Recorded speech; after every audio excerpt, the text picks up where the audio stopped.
BlackRock, DTCC, Fidelity. The entire thing was just institutions. It's next level. This industry is going to the next level. And guys, I don't know what else to say. I'm bullish. You said it. You finally said it. I'm so bullish. Andy's bullish. I'm bullish. We're bullish.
BlackRock, DTCC, Fidelity. The entire thing was just institutions. It's next level. This industry is going to the next level. And guys, I don't know what else to say. I'm bullish. You said it. You finally said it. I'm so bullish. Andy's bullish. I'm bullish. We're bullish.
DTCC, Fidelity.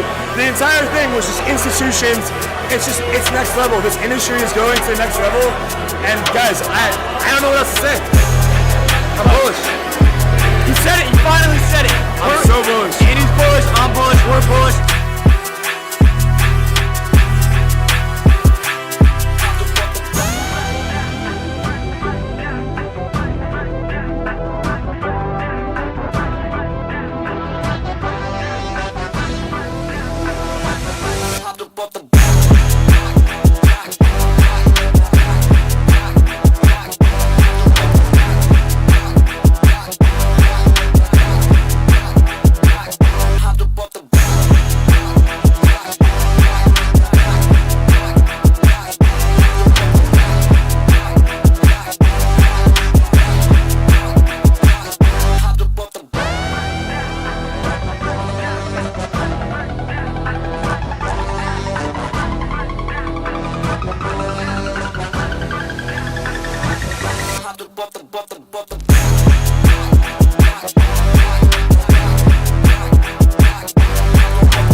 DTCC, Fidelity.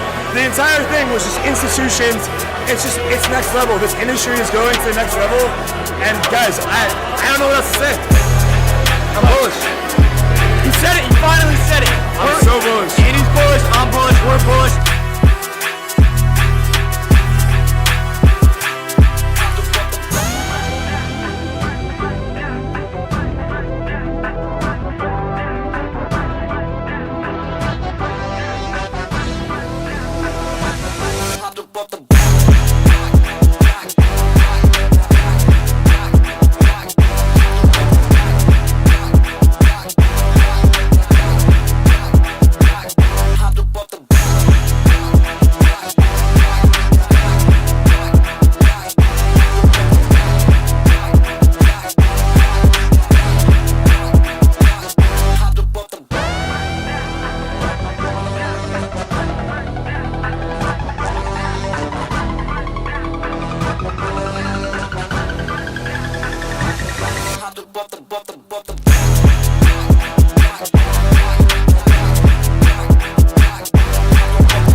It's next level. This industry is going to the next level.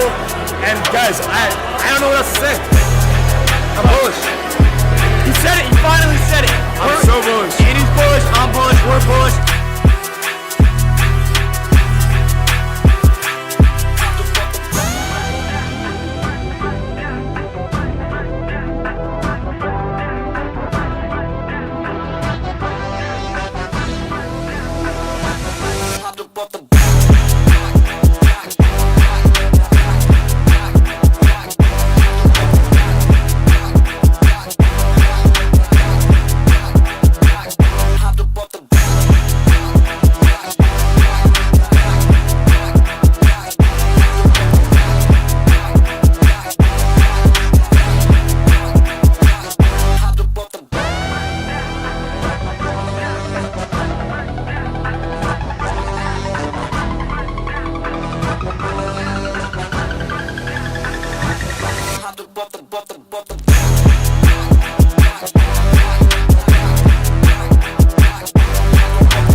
We're going to the top.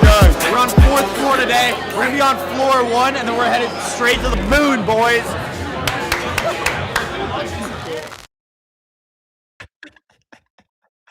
Yo, happy Near Intense Day special, baby. Let's get it. Buckle in, guys. This is a Near Intense Day special. We got the party controls. Andy's back. Let's go. Andy's back. I'm back. Andy, where you been? Trying to go surf pipe right You now. been catching waves out there? Barely. Been building fucking SOPs. Quad. Building SOPs on quads. I've been doing. Oh boy. Okay. How are you?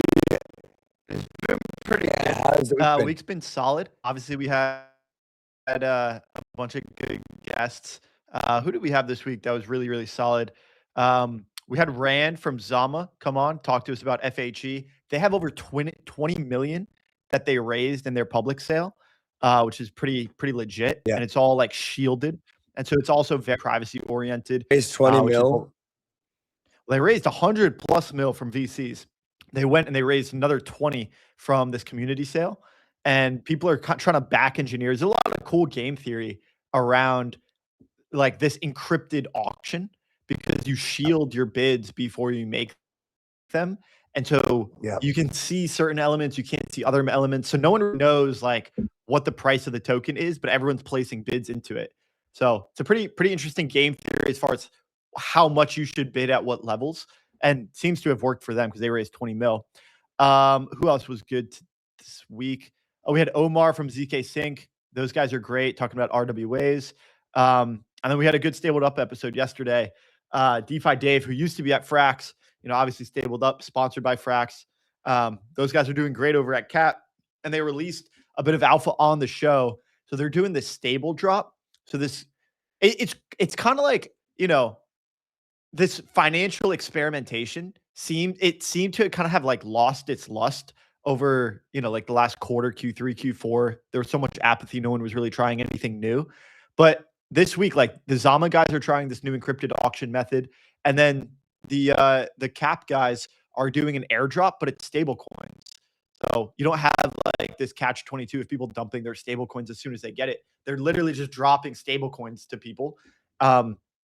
Which I think is like, who doesn't like getting stable coins, right? You don't have to like pretend like, you don't have to be a community member and hold, and you don't have to dump day one and feel bad about it. So I think everyone's going to be enjoying that. And then they also announced that they're going to run a season 2 of this campaign coming up in a few weeks. They announced that on the show yesterday.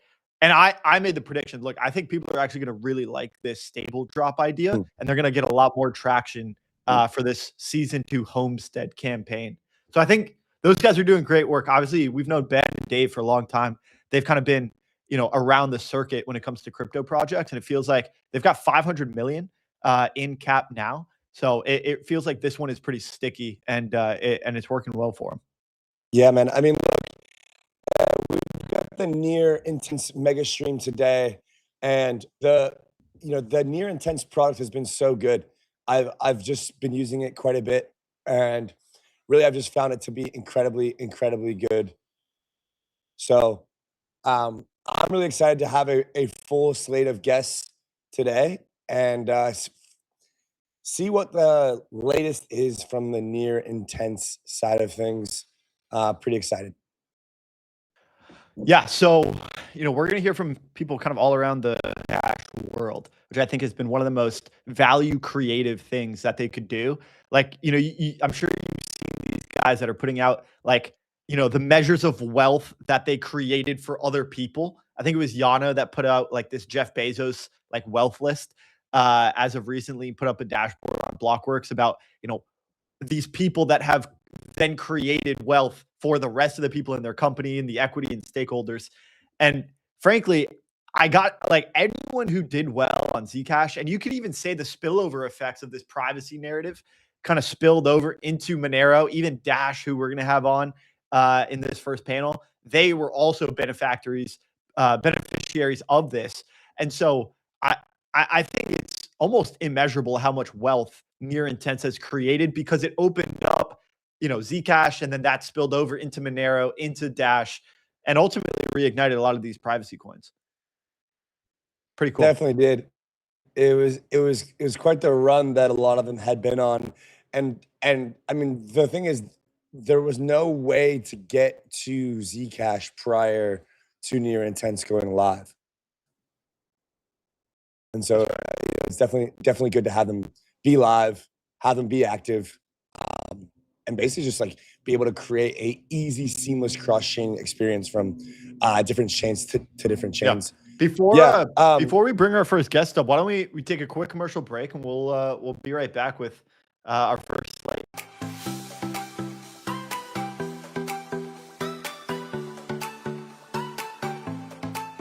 Yeet is built for big moments.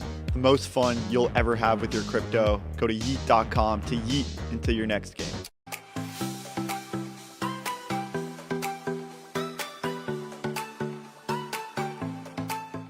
Not your keys, not your coins. From the team that pioneered cold storage, Trezor has just released its new wallet. Guys, if you are still using hot wallets in 2025, 2026, you are missing the entire point. Secure your coins. Get a Trezor at trezor.io.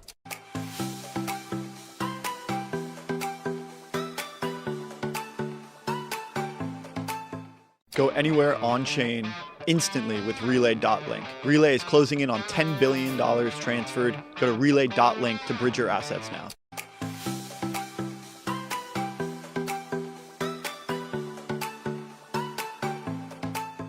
Money shouldn't wait for Mondays. Following its real upgrade, Polygon is now one of the fastest chains for stablecoin transfers and payments. Visit Polygon Technology to learn more.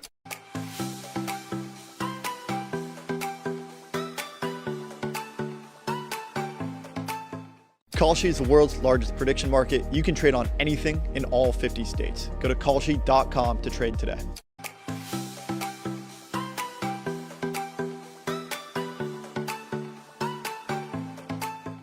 Talk to AI like your lawyer or your doctor or your therapist. Yours, private, and here today. Visit near.ai to have a fully private chat experience.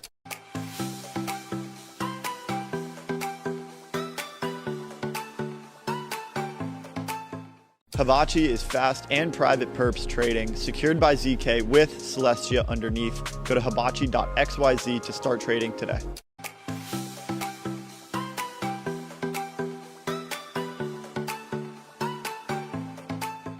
Looking for yield that stands out? Infinify gives you just that. Deposit stablecoins and earn far more than the current savings rate. Infinify is a battle-tested, reliable DeFi platform that is ready to go. Head to infinify.xyz.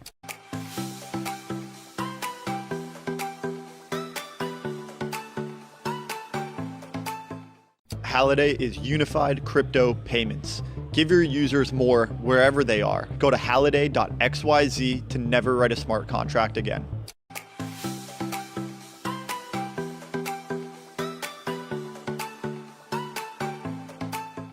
Open, stable, borderless. Frax is building the next generation of stablecoin infrastructure for the digital finance era. Visit frax.com to learn more today.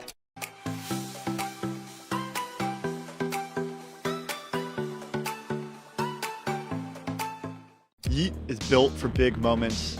The most fun you'll ever have with your crypto. Go to yeet.com to yeet into your next game.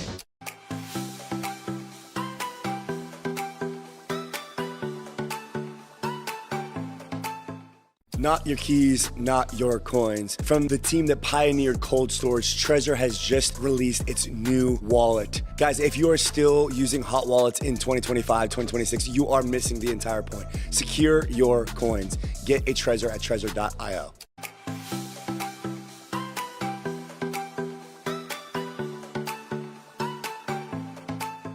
Go anywhere on-chain instantly with Relay.link. Relay is closing in on $10 billion transferred. Go to Relay.link to bridge your assets now.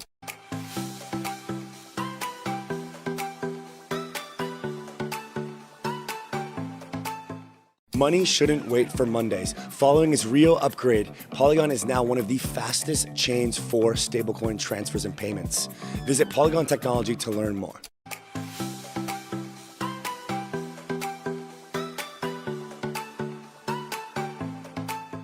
Kalshi is the world's largest prediction market. You can trade on anything in all 50 states. Go to kalshi.com to trade today.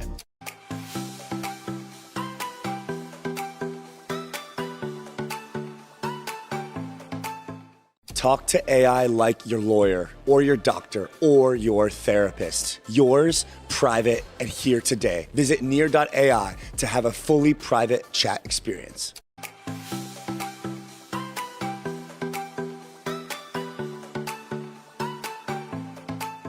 Hibachi is fast and private perps trading, secured by ZK with Celestia underneath. Go to hibachi.xyz to start trading today.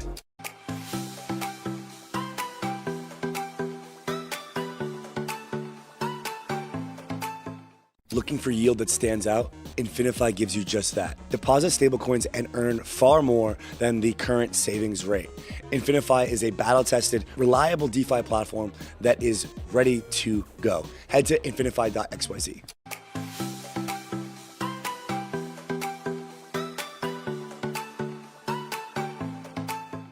Halliday is unified crypto payments.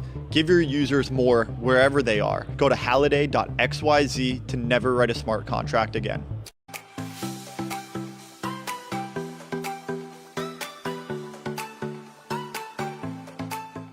Open, stable, borderless. Frax is building the next generation of stablecoin infrastructure for the digital finance era. Visit frax.com to learn more today.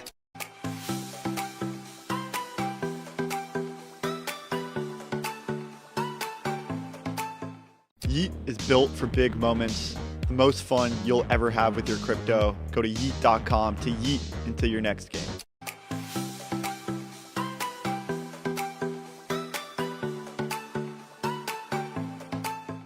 Not your keys, not your coins. From the team that pioneered cold storage, Trezor has just released its new wallet. Guys, if you are still using hot wallets in 2025, 2026, you are missing the entire point. Secure your coins. Get a Trezor at trezor.io.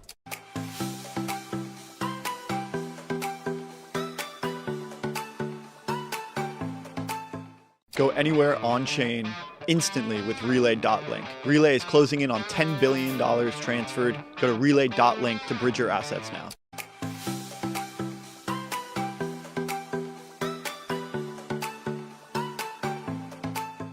Money shouldn't wait for Mondays. Following its real upgrade, Polygon is now one of the fastest chains for stablecoin transfers and payments. Visit Polygon Technology to learn more.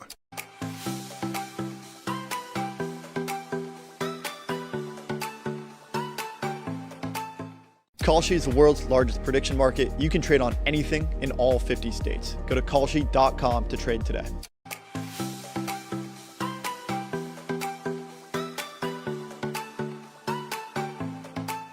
Talk to AI like your lawyer or your doctor or your therapist. Yours, private, and here today. Visit near.ai to have a fully private chat experience.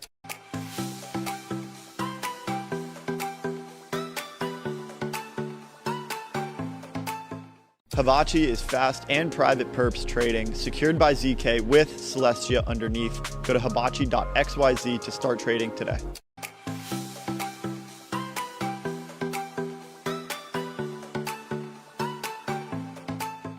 Looking for yield that stands out? Infinify gives you just that. Deposit stablecoins and earn far more than the current savings rate.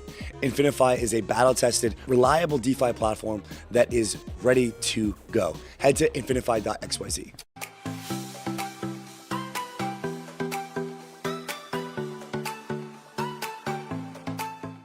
Halliday is unified crypto payments. Give your users more wherever they are. Go to halliday.xyz to never write a smart contract again.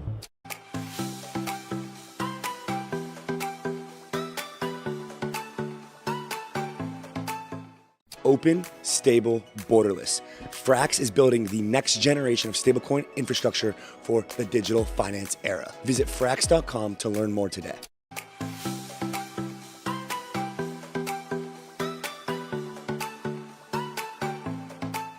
Yeet is built for big moments. The most fun you'll ever have with your crypto. Go to yeet.com to yeet into your next game.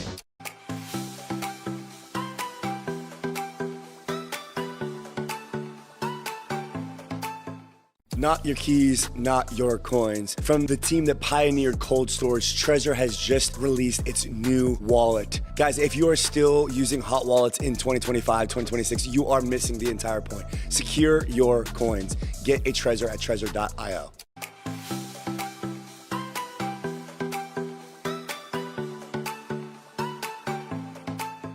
Go anywhere on-chain instantly with Relay.link. Relay is closing in on $10 billion transferred. Go to Relay.link to bridge your assets now.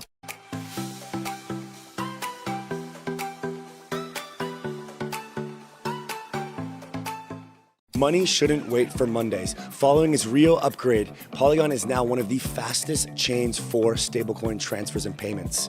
Visit Polygon Technology to learn more.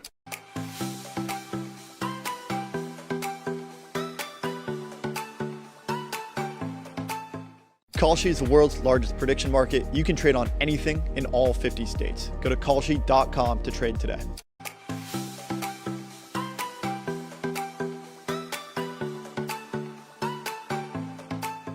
Talk to AI like your lawyer or your doctor or your therapist. Yours, private, and here today. Visit near.ai to have a fully private chat experience.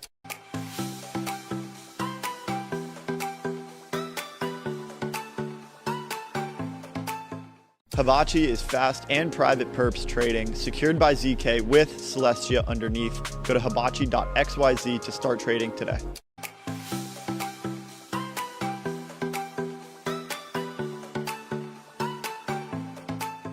Looking for yield that stands out? Infinify gives you just that. Deposit stablecoins and earn far more than the current savings rate.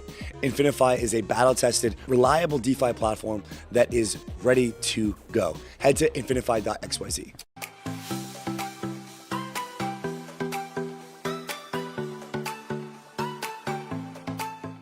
Halliday is unified crypto payments. Give your users more wherever they are. Go to halliday.xyz to never write a smart contract again.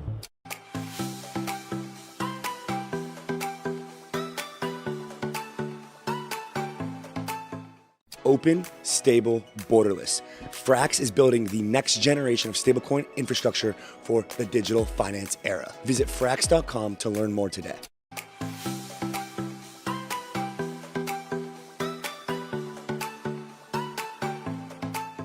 Yeet is built for big moments. The most fun you'll ever have with your crypto. Go to yeet.com to yeet into your next game.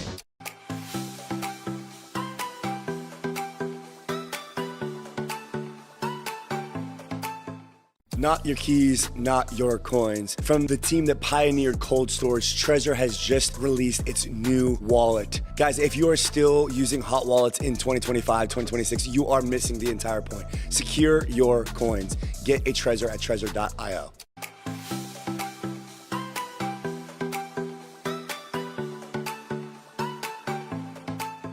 Go anywhere on-chain instantly with Relay.link. Relay is closing in on $10 billion transferred. Go to Relay.link to bridge your assets now.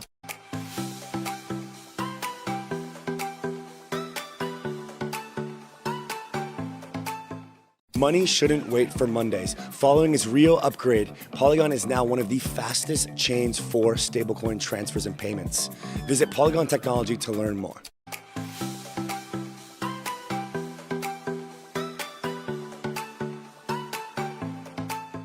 Kalshi is the world's largest prediction market. You can trade on anything in all 50 states. Go to kalshi.com to trade today.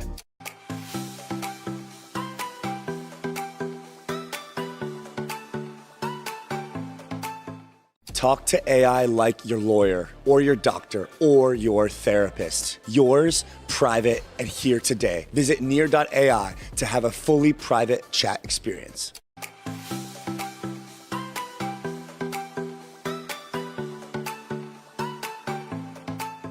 Havachi is fast and private perps trading, secured by ZK with Celestia underneath. Go to hibachi.xyz to start trading today.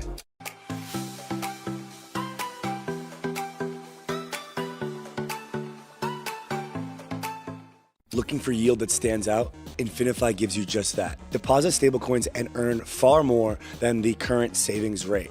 Infinify is a battle-tested, reliable DeFi platform that is ready to go. Head to infinify.xyz.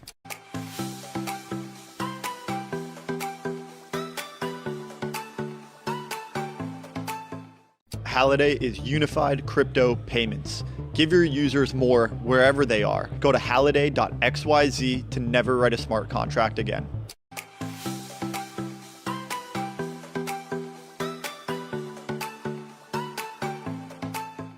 Open, stable, borderless. Frax is building the next generation of stablecoin infrastructure for the digital finance era. Visit frax.com to learn more today.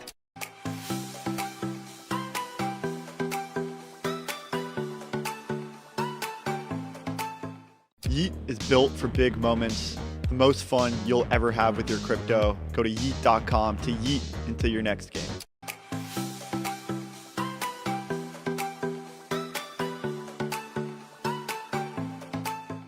Not your keys, not your coins. From the team that pioneered cold storage, Trezor has just released its new wallet. Guys, if you are still using hot wallets in 2025, 2026, you are missing the entire point. Secure your coins. Get a Trezor at trezor.io.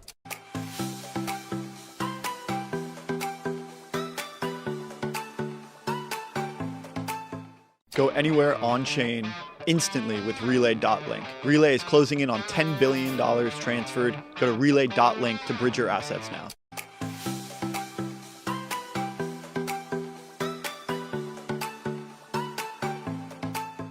Money shouldn't wait for Mondays. Following its real upgrade, Polygon is now one of the fastest chains for stablecoin transfers and payments.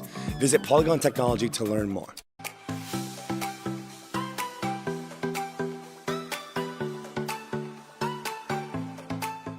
Kalshi is the world's largest prediction market. You can trade on anything in all 50 states. Go to kalshi.com to trade today.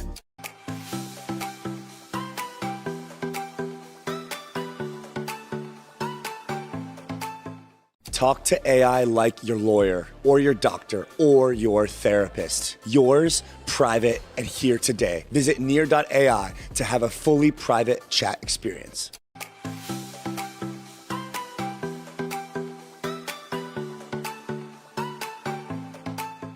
Havachi is fast and private perps trading, secured by ZK with Celestia underneath. Go to hibachi.xyz to start trading today.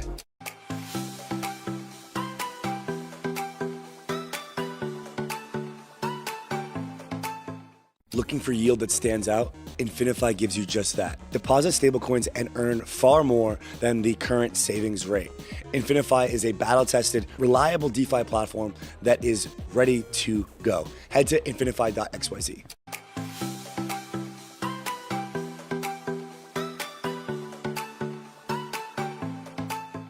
Halliday is unified crypto payments. Give your users more wherever they are. Go to halliday.xyz to never write a smart contract again.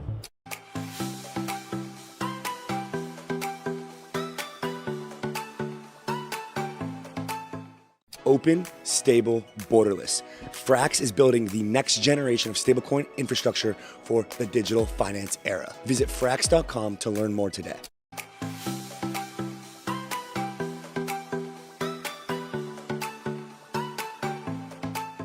Yeet is built for big moments. The most fun you'll ever have with your crypto. Go to yeet.com to yeet into your next game.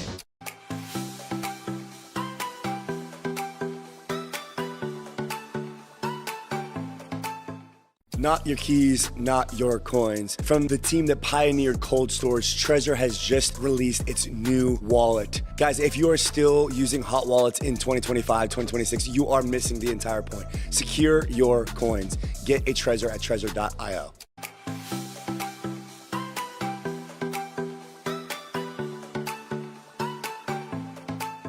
Go anywhere on chain instantly with Relay.link. Relay is closing in on $10 billion transferred. Go to Relay.link to bridge your assets now.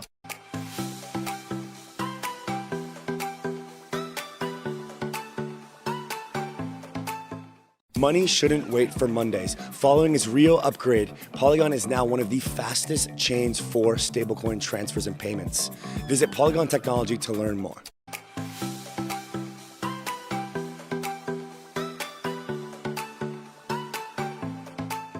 Kalshi is the world's largest prediction market. You can trade on anything in all 50 states. Go to kalshi.com to trade today.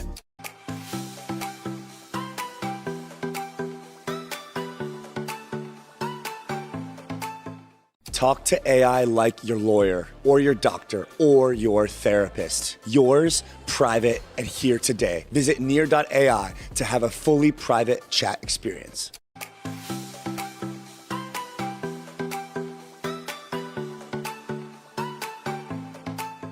Hibachi is fast and private perps trading, secured by ZK with Celestia underneath. Go to hibachi.xyz to start trading today.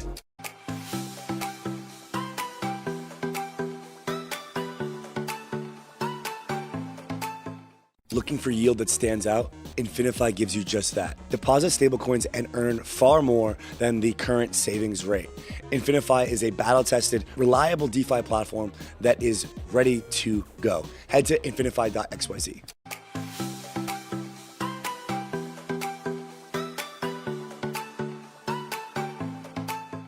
Halliday is unified crypto payments. Give your users more wherever they are. Go to halliday.xyz to never write a smart contract again.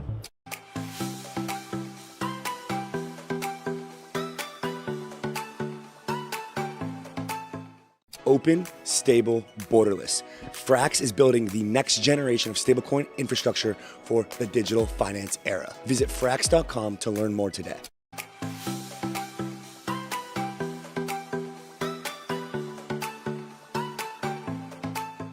Yeet is built for big moments. The most fun you'll ever have with your crypto. Go to yeet.com to yeet into your next game.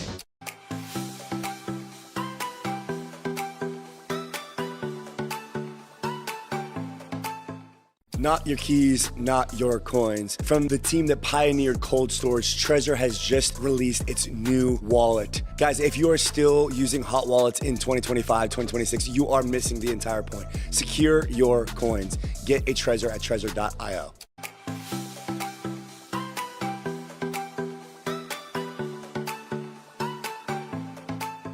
Go anywhere on-chain instantly with Relay.link. Relay is closing in on $10 billion transferred. Go to Relay.link to bridge your assets now.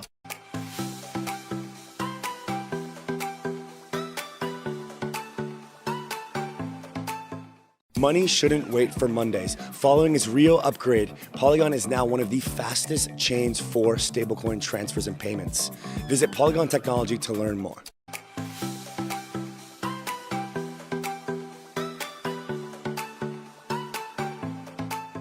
Kalshi is the world's largest prediction market. You can trade on anything in all 50 states. Go to kalshi.com to trade today.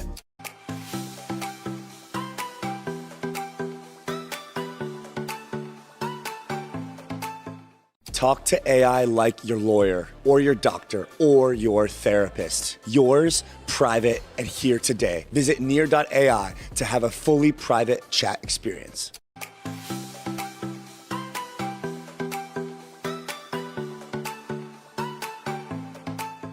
Hibachi is fast and private perps trading, secured by ZK with Celestia underneath. Go to hibachi.xyz to start trading today.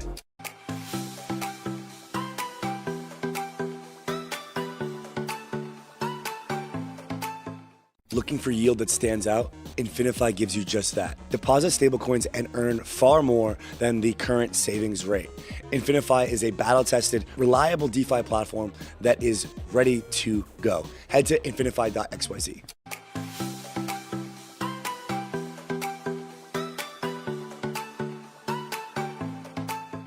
Halliday is unified crypto payments. Give your users more wherever they are. Go to halliday.xyz to never write a smart contract again.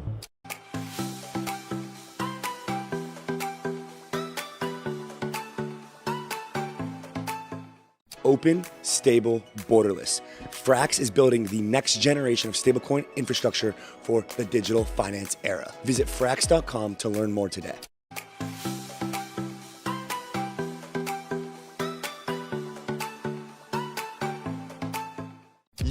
built for big moments. The most fun you'll ever have with your crypto. Go to yeet.com to yeet into your next game.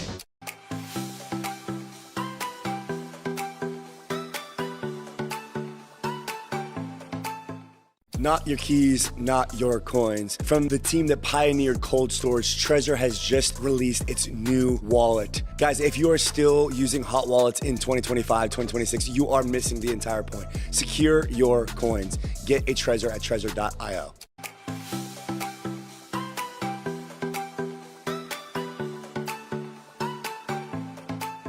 Go anywhere on-chain instantly with Relay.link. Relay is closing in on $10 billion transferred. Go to Relay.link to bridge your assets now.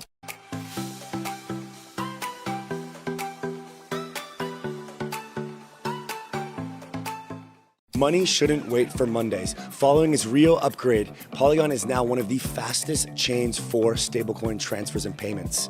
Visit Polygon Technology to learn more.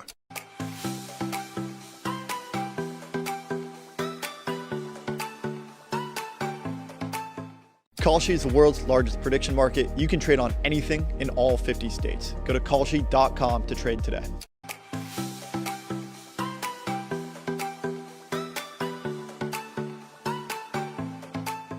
Talk to AI like your lawyer or your doctor or your therapist. Yours, private, and here today. Visit near.ai to have a fully private chat experience.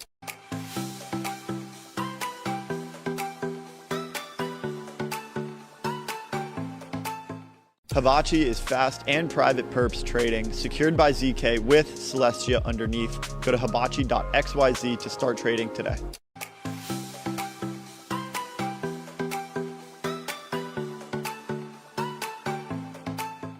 Looking for yield that stands out? Infinify gives you just that. Deposit stablecoins and earn far more than the current savings rate. Infinify is a battle-tested, reliable DeFi platform that is ready to go. Head to infinify.xyz.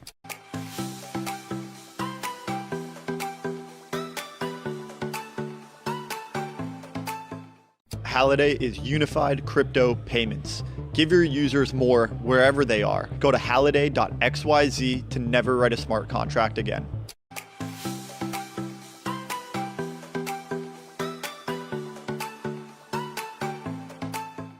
Open, stable, borderless. Frax is building the next generation of stablecoin infrastructure for the digital finance era. Visit frax.com to learn more today.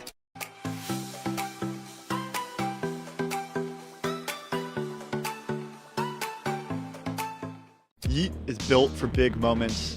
The most fun you'll ever have with your crypto. Go to yeet.com to yeet into your next game.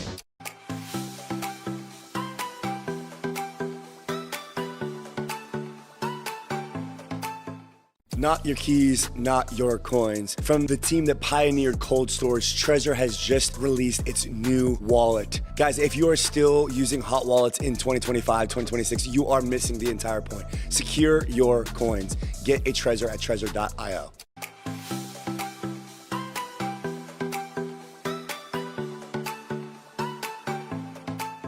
Go anywhere on-chain instantly with Relay.link. Relay is closing in on $10 billion transferred. Go to Relay.link to bridge your assets now.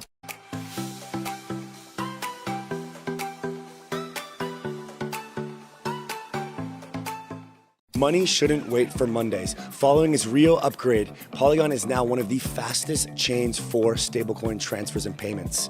Visit Polygon Technology to learn more.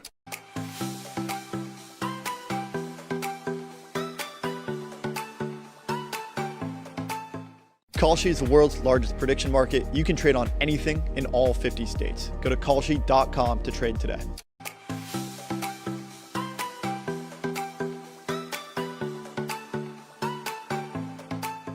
Talk to AI like your lawyer or your doctor or your therapist. Yours, private, and here today. Visit near.ai to have a fully private chat experience.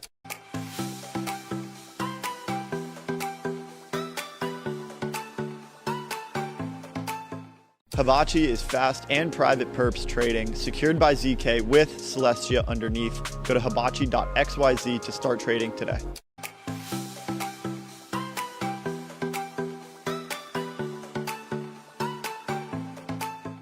Looking for yield that stands out? Infinify gives you just that. Deposit stablecoins and earn far more than the current savings rate.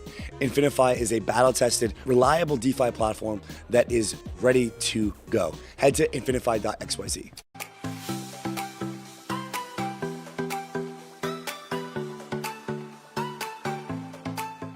Halliday is unified crypto payments. Give your users more wherever they are. Go to halliday.xyz to never write a smart contract again.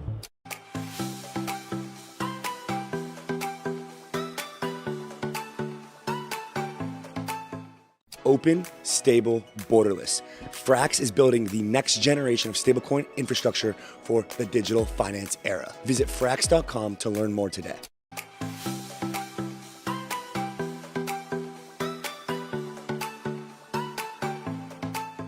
Yeet is built for big moments.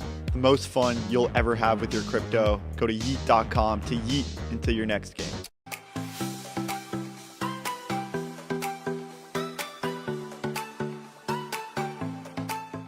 Not your keys, not your coins. From the team that pioneered cold storage, Trezor has just released its new wallet. Guys, if you are still using hot wallets in 2025, 2026, you are missing the entire point. Secure your coins. Get a Trezor at trezor.io.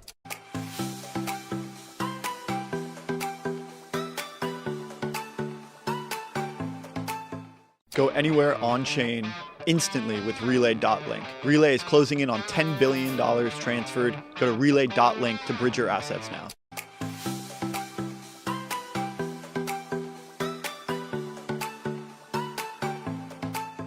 Money shouldn't wait for Mondays. Following its real upgrade, Polygon is now one of the fastest chains for stablecoin transfers and payments. Visit Polygon Technology to learn more.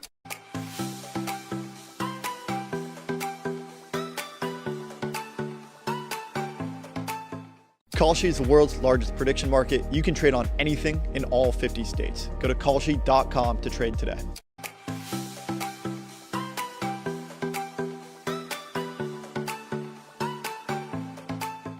Talk to AI like your lawyer or your doctor or your therapist. Yours, private, and here today. Visit near.ai to have a fully private chat experience.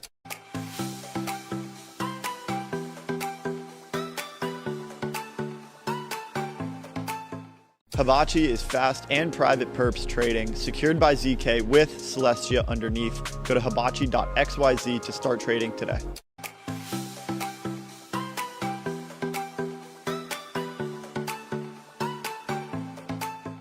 Looking for yield that stands out? Infinify gives you just that. Deposit stablecoins and earn far more than the current savings rate.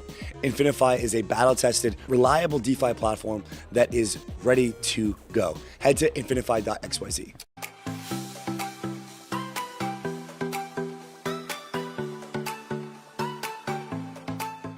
Halliday is unified crypto payments. Give your users more wherever they are. Go to halliday.xyz to never write a smart contract again.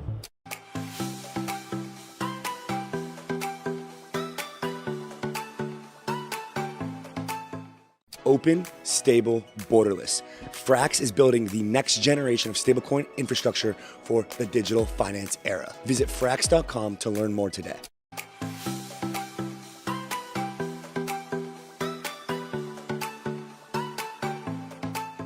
Yeet is built for big moments. The most fun you'll ever have with your crypto. Go to yeet.com to yeet into your next game.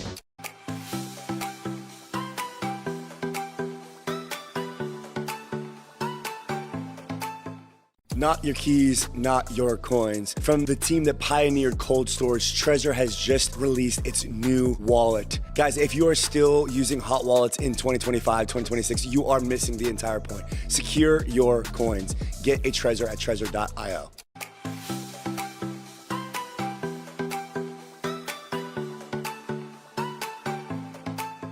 Go anywhere on-chain instantly with Relay.link. Relay is closing in on $10 billion transferred. Go to Relay.link to bridge your assets now.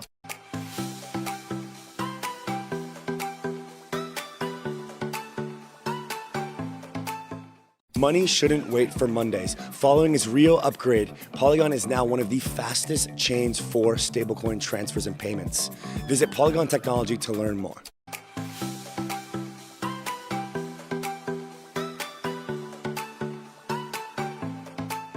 Kalshi is the world's largest prediction market. You can trade on anything in all 50 states. Go to kalshi.com to trade today.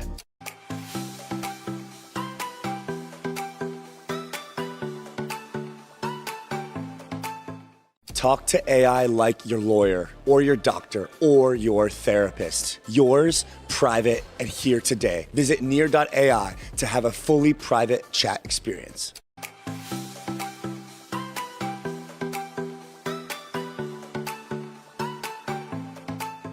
Havachi is fast and private perps trading, secured by ZK with Celestia underneath. Go to hibachi.xyz to start trading today.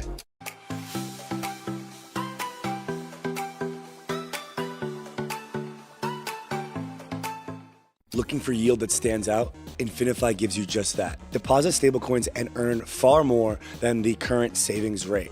Infinify is a battle-tested, reliable DeFi platform that is ready to go. Head to infinify.xyz.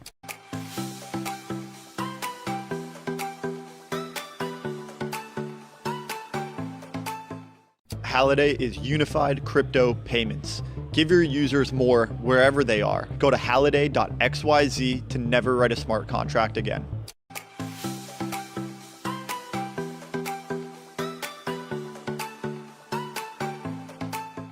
Open, stable, borderless. Frax is building the next generation of stablecoin infrastructure for the digital finance era. Visit frax.com to learn more today.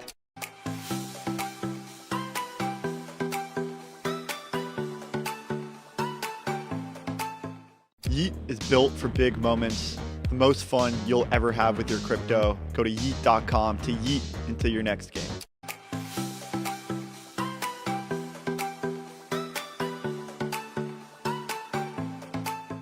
Not your keys, not your coins. From the team that pioneered cold storage, Trezor has just released its new wallet. Guys, if you are still using hot wallets in 2025, 2026, you are missing the entire point. Secure your coins. Get a Trezor at trezor.io.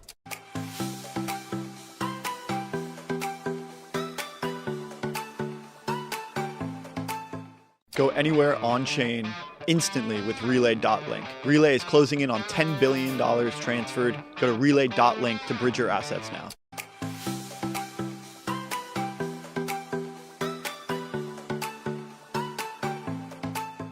Money shouldn't wait for Mondays. Following its real upgrade, Polygon is now one of the fastest chains for stablecoin transfers and payments. Visit Polygon Technology to learn more.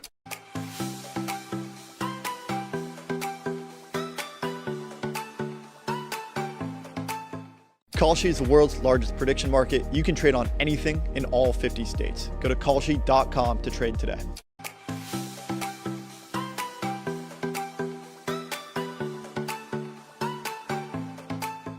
Talk to AI like your lawyer or your doctor or your therapist. Yours, private, and here today. Visit near.ai to have a fully private chat experience.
All right, guys. Ha- We had to pause the first panel. We had Yeah. an insane There setup is some with firewalls and VPNs and guests and frames and everything. But we are back. We are going to continue with panel 2. We're going to reschedule that first panel to another day. We're actually going to do a future. whole podcast episode with the first panel. We were really excited for it. I know you guys were really excited for it too. So we're going to have that conversation. It's going to come at a later time. We're going to thanks for airdrop being it to chill, you guys guys. later. 30-minute commercial break. We just went through hell and back to get that thing back. And yeah, we had a hell of a first panel operation. So we are going to just reschedule that first panel. Guys, this is the Intense Day special. What would life be without a little bit of obstacles in your way? I think honestly, Andy, I think one thing to address here is how difficult the multi-chain world was. Difficult. It was so difficult to navigate before Intense. I think this is just a bit of a microcosm of that entire journey.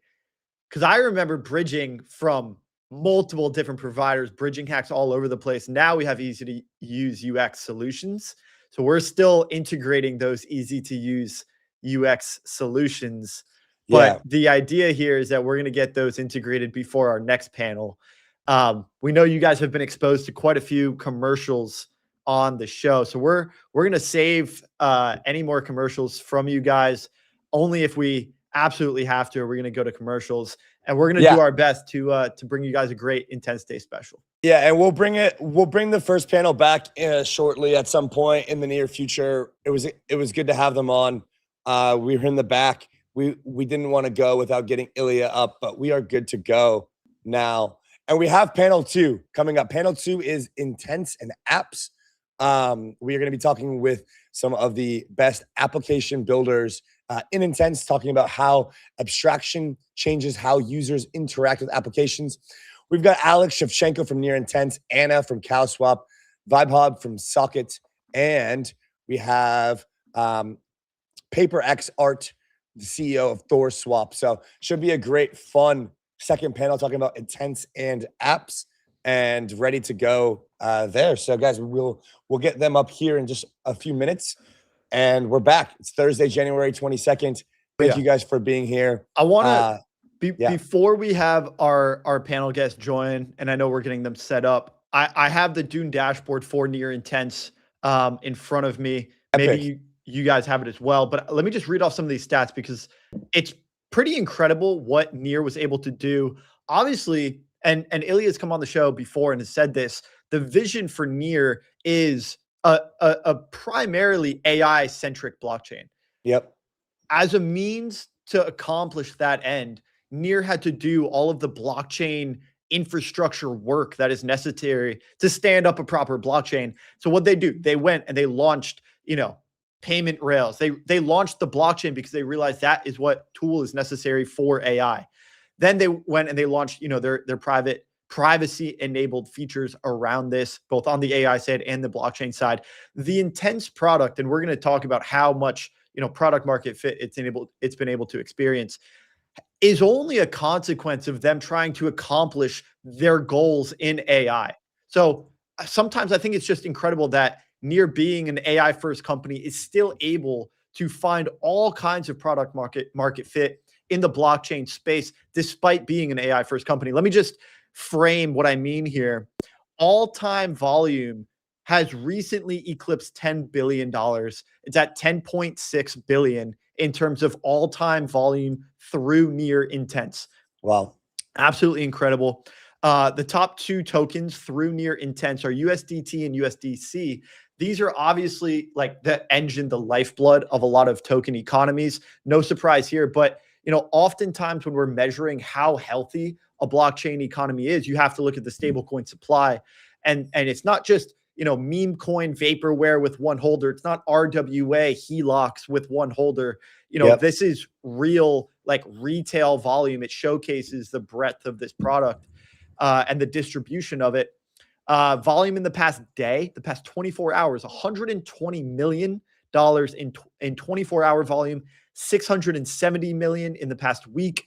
30 days, you got 2.3 billion. So all-time volume. I'm not sure exactly how long Near Intense has been live. I think it's been about 3 months or so.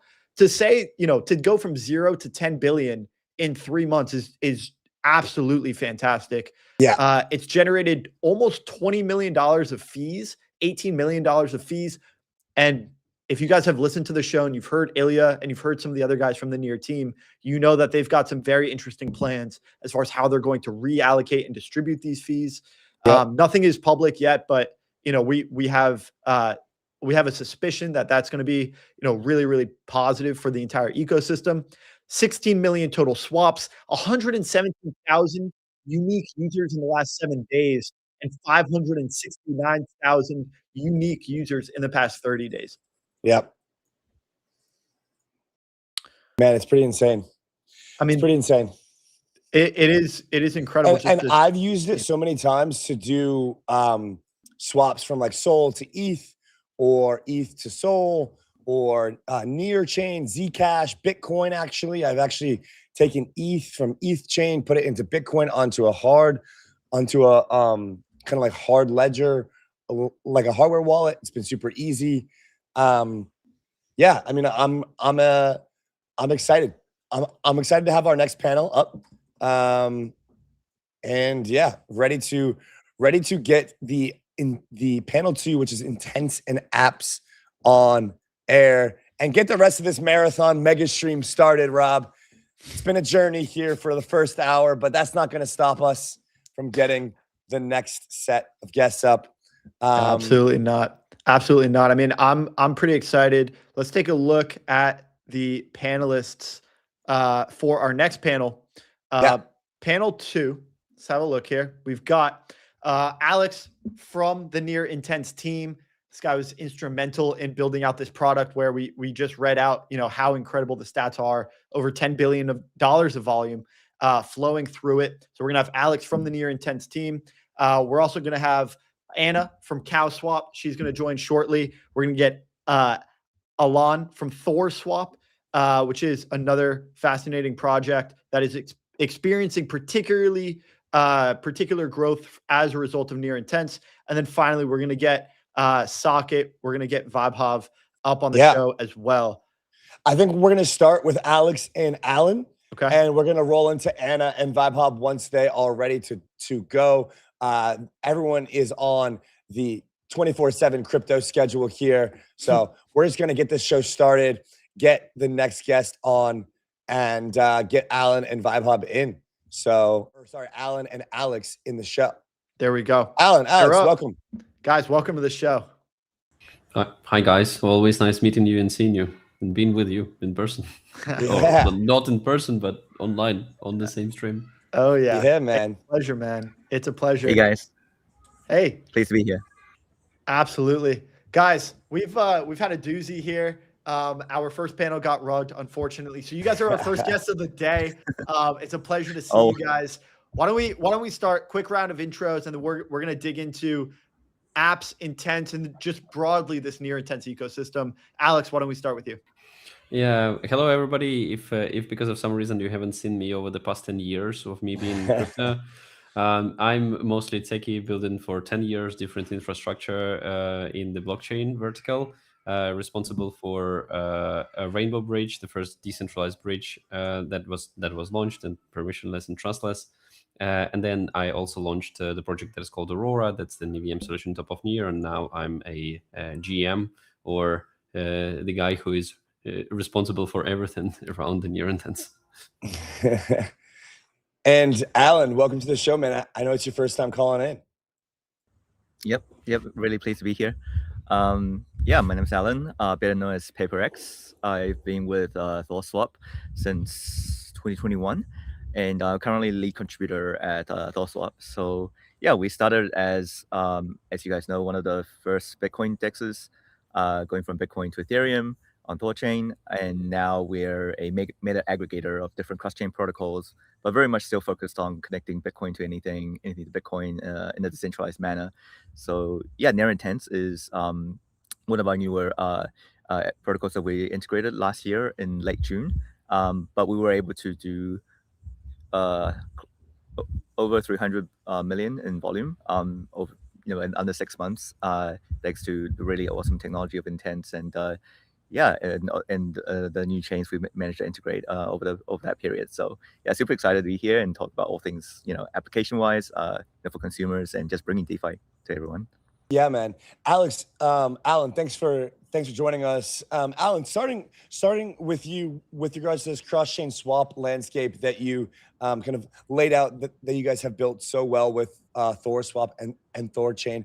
When you're thinking about actual users using cross-chain swaps, when something goes wrong, when swaps fail in messy ways, what do users really not understand about the complexities of cross-chain as it pertains to this, abstraction when it comes to using applications? What are the most common misunderstandings about cross-chain swaps in the ecosystem today? Sure. So one big thing for us is we always want to make sure users can perform their swaps seamlessly in one transaction, right? So traditionally we found, kind of doing like multi-hopping, especially cross-chain, is quite difficult for the user to understand. Like, hey, I can see on the Etherscan, for example, my assets have gone from this my one wallet to this address, but then they don't know where it is, following that. So and so all of our providers, including Near Intents, we provide the experience for users whereby they connect their own wallets and they can see that it's gone from, for example, Ethereum, onto Near Intents, the cross-chain protocol, and then finally onto the Bitcoin wallet. So I think just offering that, first of all, the actual swap experience, and then once the swap has happened, allowing the user to see everything transparently on chain, where their assets are going, and how it arrives eventually back in their own self-custody wallet, right, is quite important. The transparency of being on chain and seeing the assets are essentially that is the only part of it where it's the assets in flight, right? The rest of the time it should be fully self-custodial, and that's kind of like the peace of mind you should be getting from trustless protocols. Got it. Okay. And, speaking trustless protocols here, we've been around in the space for quite a long time. We initially saw Ethereum in its sort of, singularity, where it was sort of a closed loop. And, there was a lot of smart contract applications that were available there. There wasn't really the rise of the alt L1s quite yet. And then we saw, several blockchains pop up. We also saw the modularity movement, and that caused kind of this belief that there are going to be multiple blockchains. And so, the primary problem with interop at the time was extensibility. It was like, okay, if we're going between rollups on Ethereum, it's relatively easy because all of them share, some underlying state. When we're going between L1s, maybe it's a little bit different. ThorSwap, you guys know, Bitcoin to ETH or Bitcoin to Near. This has been a problem for some time. And so, Alex, I'm curious, how were you guys able to solve the extensibility issue that people were facing? Whether if it was EVM, that was like another degree. It's like, okay, that's a little bit easier. But when we start going and we're using blockchains that have different VMs, different DA layers, different fundamental security models, how are you able to solve the extensibility and still maintain, like, when your asset does get deposited over there, we can still get a confirmation that this thing really exists on the destination blockchain? Yeah, we can have a separate 1-hour talk from me about all of this stuff. There are lots of interesting pieces there. But I think I'm just gonna note just a few. I will try to keep it like short in within 2 minutes, so that we can keep up the pace. But like one of the core innovations is this technology that is called chain signatures that is developed inside of Near. What this technology allows is for Near smart contracts to have private keys. And the way how it works is that it's powered by the multi-party computation network that are having the shared secret, and then this shared secret is actually is kind of like the core secret for all of these private keys that are derived.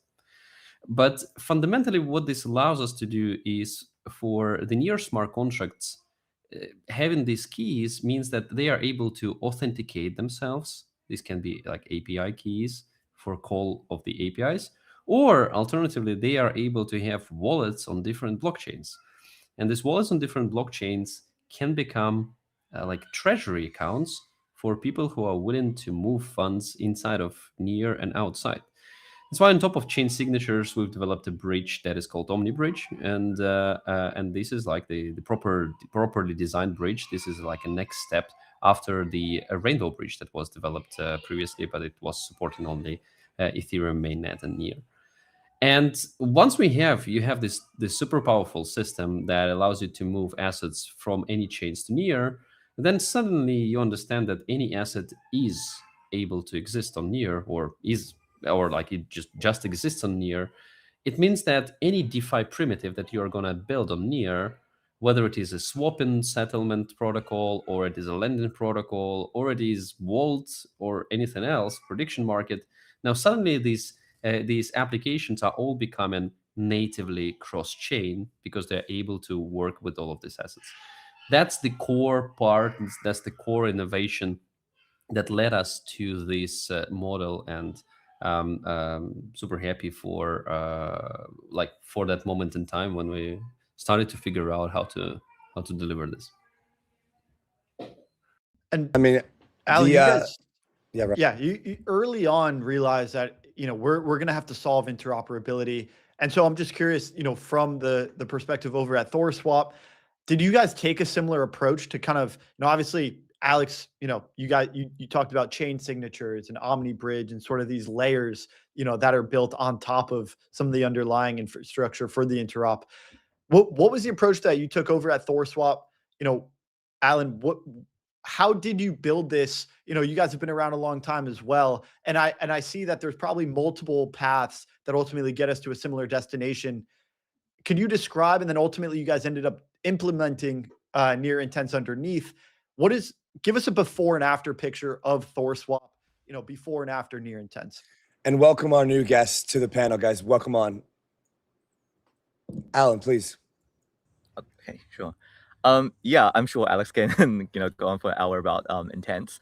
But it's, I think, to break down the hopefully in a simple way, cross-chain technology has come a long way since DeFi summer, right? So I think when we first started building on top of ThorChain, at the time it was trying to adopt an improvement from the traditional sort of atomic swaps model, where it was peer-to-peer, and the limitation was it's just hard to find liquidity on the other side. So often the only solution was reliance on like wrapped bridges. So you can only have like a wrapped representation of Bitcoin, for example, on Ethereum rather than that real thing, right? And so ThorChain basically borrowed from the Uniswap AMM model. So essentially it's native asset. Now, I think we've kind of come full circle with intents, whereby it is still you're able to get sort of like atomic swaps, right? But there is like market makers and solvers on the other side that actually meets you in time with good price execution, with real actual liquidity and native assets. So it was kind of a no-brainer for us to integrate Near Intents, because it was like mature technology, and we're able to see that our users will be able to benefit from trades with good pricing and speed execution. And the rest of really for us what's really important is just like I mentioned before, allowing users to perform these swaps seamlessly in one transaction without relying on like centralized counterparties, and without needing to KYC and losing custody of their funds. So yeah, that was quite key to us. And I think ultimately, this is the way we're going, right? And to extend that, you'll be able to build better interoperability by connecting, native asset to native asset swaps cross-chain with, say, liquidity on, those chains, or like smart contract calls on those chains. So there's a lot more to go, but I think we keep mentioning the phrase multi-chain future, like for many years now, and we're very much in a multi-chain present, and it's thanks to technology such as Near Intent and other cross-chain protocols, so we can connect everything together in a very seamless interop way. I see we've got a special visitor here on Alex's side, a lovely cat. Anna, Vibe Hub, welcome to the show. Alan, thank you for the in-depth answer. Guys, we want to make this a more collaborative panel. Feel free to kind of jump in, follow each other up. It doesn't have to come back to us. We're celebrating an Intents Day, the first one powered by Near Intents. Anna, the CEO of CalSwap, Vibe Hub, from Socket. Guys, welcome on. Would love to hear your perspective on the state of the cross-chain world, and specifically what you guys are doing there with regards on CalSwap sides to routing, MEV, execution, and then from the Socket perspective on abstraction and kind of making the experience more clean. And then would love to just get into a bit of a brainstorming session. If anyone disagrees or wants to debate, happy to do that as well. Guys, thank you for being here. Welcome to the show. Thank you so much for having us. Yeah, I can just start giving a very, very short overview, and then later on we can dive deeper.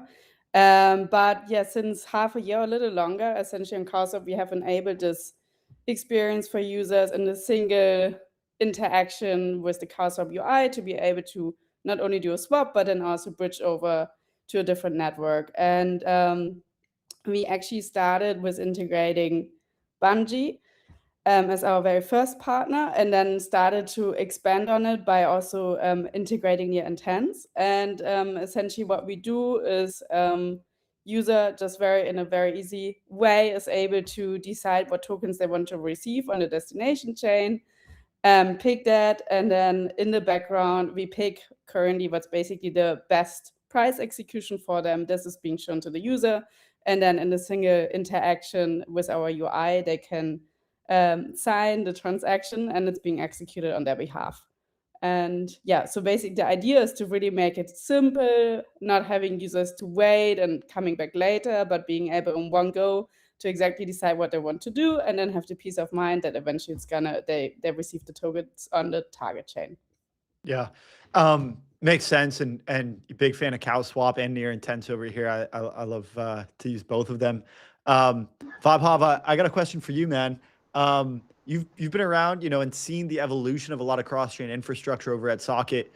How have things developed in recent months? It feels like we've kind of moved from some different architecture models. You had mint and burn bridges, you have intent-based bridges. Give us a sense of how things have developed in recent months as we go cross-chain. Yeah, I think not just like recent months. I would say like bridging was sort of like pretty much close to being like a solved problem, in the sense that we had technology that could connect to different blockchains together.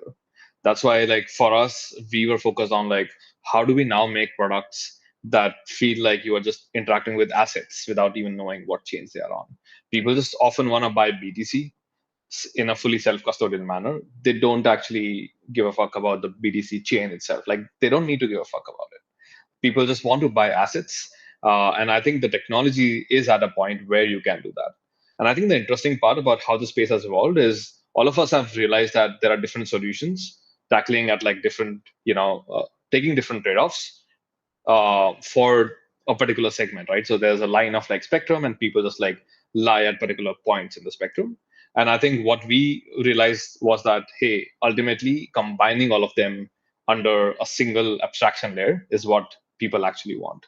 So that, sometimes maybe going from a particular chain to particular chain for a particular asset, there might be a certain, type of bridge that is best suited for it. Maybe when you're trying to send $10 million, you do need a, wrap and mint sort of model. But when you're sending $10, you don't, right? So I think like ultimately that's where we settled, where you can almost think about what we do as sort of having this like off-chain order book that runs, sort of globally. And people just like send in orders and we match them through maybe near intents, maybe relay, or maybe like any of the other mint and burn bridges, even native bridges, even CCDP. For us, the job is to provide the right abstraction so that users don't feel the pain about, swapping or bridging. It's really the same thing. Yep. Guys, kind of zooming out here from each of the specific protocols and thinking about the problem space, we had this thesis about there's going to be thousands of chains, L1s, L2s. There's going to be all these app-specific chains. They're going to be very specific for use cases. This was kind of right, kind of wrong. Like Hyperliquid kind of had their own L2. Lighter has their app-specific chain. But a lot of the other ones kind of have slowed down in terms of their success. Simultaneously, there's also been a consolidation in terms of the way people are thinking about L1s. there's the L1 premium from the investment perspective has really gone down. The consolidation of user activity has actually consolidated to less chains. How do you guys think about where you guys are placing your focus as far as almost like chains or ecosystems to bet on, right? When it comes to your technology stack, where you want to implement and integrate, as well as just generally how you're thinking about the evolution of the space as a whole. Was the modular kind of idea wrong? Do we really just need a couple really good chains? Are we going to get a lot more of kind of app-specific or use case-specific chains? How do you guys think about this, especially as it pertains to, the rise of institutional adoption too, right? We've got Tempos, the ARCs, the Plasmas, these kind of stablecoin chains, etc. There's a lot of these different kind of permissioned setups happening too. It almost takes me back to 2017, 2018 enterprise blockchain era, right? And that sort. How do you guys think about this development? Where do you guys see the kind of quantity and quality of blockchains going forward from the builder perspective? Alan, maybe we can start with you guys and love to get a more interactive debate going here. Sure. Yeah, like I previously mentioned, we started off trying to solve the problem of connecting Bitcoin to Ethereum, right? And now, we're supposed to support many of the UTXOs. Some call them dinosaur chains, but still a lot of users, a lot of holders, right? And a lot of new chains popping up, like you said. And I've also seen, talking to different ecosystems, during different market conditions. So I think it's all about liquidity, right? And sometimes, if the market feels bearish, maybe some ecosystems are worried that, hey, liquidity is exiting the ecosystem. But I think ultimately, connecting different blockchains, especially to Bitcoin, which is, like the dominance is so high, right? That's where majority of liquidity is. I think ultimately, what we want to do is connect ecosystems and liquidity, in a decentralized manner. So there's always decentralized rails. So if your ecosystem, like say, if you don't have USDC, USDT stablecoins, then deployed, and that's like, it's a very difficult issue for the chain, right? But if you have these centralized rails, then users can come in from Bitcoin, from USDC, USDT, which is a large, source of liquidity. So really can help boost your ecosystem. So yeah, I think ultimately, and likewise, if you're a new protocol, like, if you can't afford to say, oh, I need to have, all the centralized exchange listings for my users to be able to access my token, then, having interoperability and aggregation, allowing, any users with assets from, Solana, Bitcoin, Zcash, ETH, which majority of users have, to be able to, directly go to your token or your ecosystem is a huge benefit. So I think, regardless of institutions or consumer rails, there's always demand for this, and everyone ultimately benefits from interoperability. Yeah, I mean, go, Alex, go for it. Yeah, thank you. From my point of view, like, I think it's very straightforward that that the multi-chain thesis is actually what is the type of the world where we're living in. Humans are always curious. Humans are always going to continue to innovate, and creating proper infrastructure to help them to innovate is the actual very positive thing to do. And the amount of startups that were launched because of Angel List is insane, and it increased this thing and make it a little bit more available for everybody. I think the whole point of crypto is making things accessible. Banking the unbanked. Permissionless, trustless. All of that stuff. These are very deep into our DNA. So why we should limit people to a single chain? We need to have a very robust solution that actually connects the chains and make it very easy for people to get exposure to everything that they want. And then let the people decide, let the market decide, let the proper product find their product market fit. And then we're going to be living in a much better world where all of these different things are accessible to everybody. I would say the answer is not that black and white, right? It's not either there's just going to be one chain or there's going to be all chains. I do think there's definitely going to be a couple of very competing chains, and I think that's desirable. You don't just want to have one blockchain ecosystem that wins them all over everything else, but you want to have that competition. You want to have that maybe niche where one blockchain is significantly better in one use case and another in a different one. But I don't think that we're going to have 100 different blockchain ecosystems that are all going to be equally relevant in the future.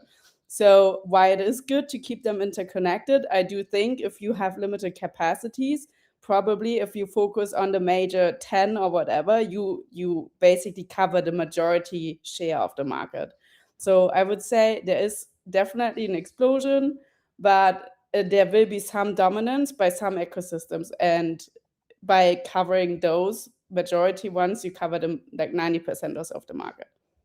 Yeah, I mean, if you really like zoom out, there never has been a time in history like today, where we have BNB doing its own thing and actually that thing working out. We have Tron doing its own thing, Polygon doing its own thing, Solana doing its own thing, Hyperliquid doing its own thing. They're all pretty successful in their own sort of like use cases. Never before this has been the case. Never before multi-chain thesis has been this rock solid in production as it is like today, right? I think I used to think about this a lot of like what will the future look like, and where I sort of like narrowed down my thinking to was that we are going to have something like state bubbles. Like it's not like chains are really just like platforms. Chains are like accounts almost. And what makes chains special is what unique state that exists on that particular network. And people will want to build on that network to access that unique state in atomically. That's the only reason why a chain should exist, right? Why Base is valuable is because Coinbase is going to push some of their proprietary features onto that network, and people that are building on Base will be able to access it. Same for Hyperliquid. Like the reason you build on Hyper EVM is so that you have this special connection to the core order book that is Hypercore. So honestly, I think in my opinion, it's going to look like state bubbles where you would have these like sort of like themes and sort of chains sort of targeting narrow use cases. And all the players that want to build for that use case will want to like stick together because of the network effect it creates. A really good example of this is like Tron and Polygon and what they're doing with payments, right? Once you have like retail users using the chain for payments, you have on and off ramps, you have exchanges. It's really hard for any other thing to like, come and sort of defeat that network effect, no matter how strong the tech is. It's because all like to have a successful payments app, you need all three of these layers to exist, be highly liquid, and all of those things. So my thesis is like state bubbles. Chains will go aptly like theme centric, and people that want to build in that like subsector will sort of like work together because it's mutually beneficial to do so. Yeah, go ahead, Andy. No, I just want to talk about apps because I feel like I was just using on-chain stuff like last week for a ton of moving around. End of last year, I had kind of like changed my entire portfolio. I had so many wallets across so many chains and all these things, and like just doing the experience on Solana versus Near versus Ethereum versus L2s versus like non-EVM. It was just like so different and vastly unique. And then you like get on something like on your mobile phone, like a Phantom or a Base app, and it's like also very simple and like and also very different than actually having like a Ledger or a Trezor out and like clicking every single thing. I'm kind of like OG kind of like security nut, so I don't do anything on hot wallets, all ledgers, etc. Bad OPSEC here, but that's the state of affairs. And so when I've kind of came to realize this, that I must not be the only one who is thinking about how each experience is so different from like one another. So there's all these UX gotchas that kind of forces you to like learn how to operate, whether it's reading a block explorer on one chain or a different type of chain, whether it's operating with the different approval functions. I'm curious, like what you guys think are the biggest gotchas today that forces users to kind of learn more and do more than what they really should. Is it chain switching? Is it gas? Is it bridging? Is it the approval functions? Is it failed transactions? Like where are we kind of still struggling when it comes to this application and intent-based interface? And how do you guys see any progression there, either previously or going forward? Anna, maybe you can start. Yeah, I mean, it's interesting points you bring up. From our perspective, really the one that we were trying to tackle next was like this interacting between different networks. as in bridging experience had been horrible in the past, right? Before we started having aggregators, it was like users not knowing what bridge should I be using to switch from my tokens from this network to another one. So many different ones. Do I swap a native token? What are the available tokens that I can receive on the receiving network? How do I get gas tokens into that wallet, etc.?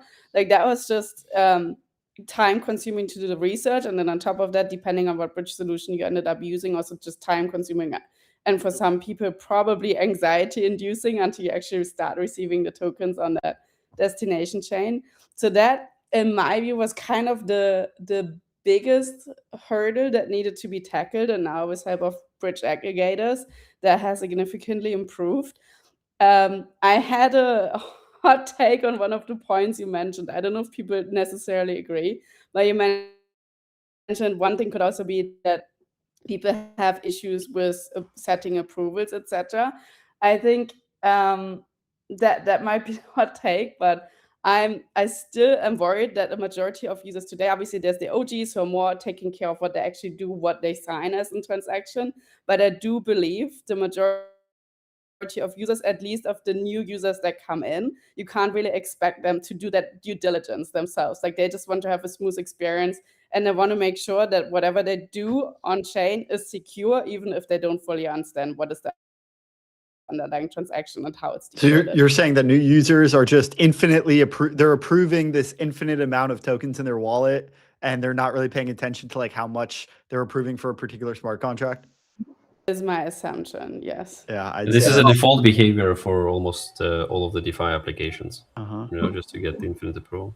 And that is something that we can't really blame the new users, right? Because most of them are just kind of clicking. Of course, we want them to know about self-custody and take these proper precautions. But I would go out and say, that's primarily on the app builders.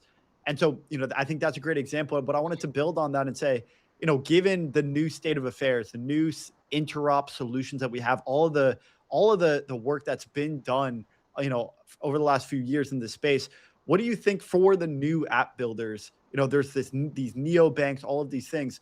What are some do's and don'ts in this multi-chain world? I think everyone sort of agrees we're going to have multiple chains. They're all doing primarily pretty well. So we're in a multi-chain world, but maybe not, millions of chains.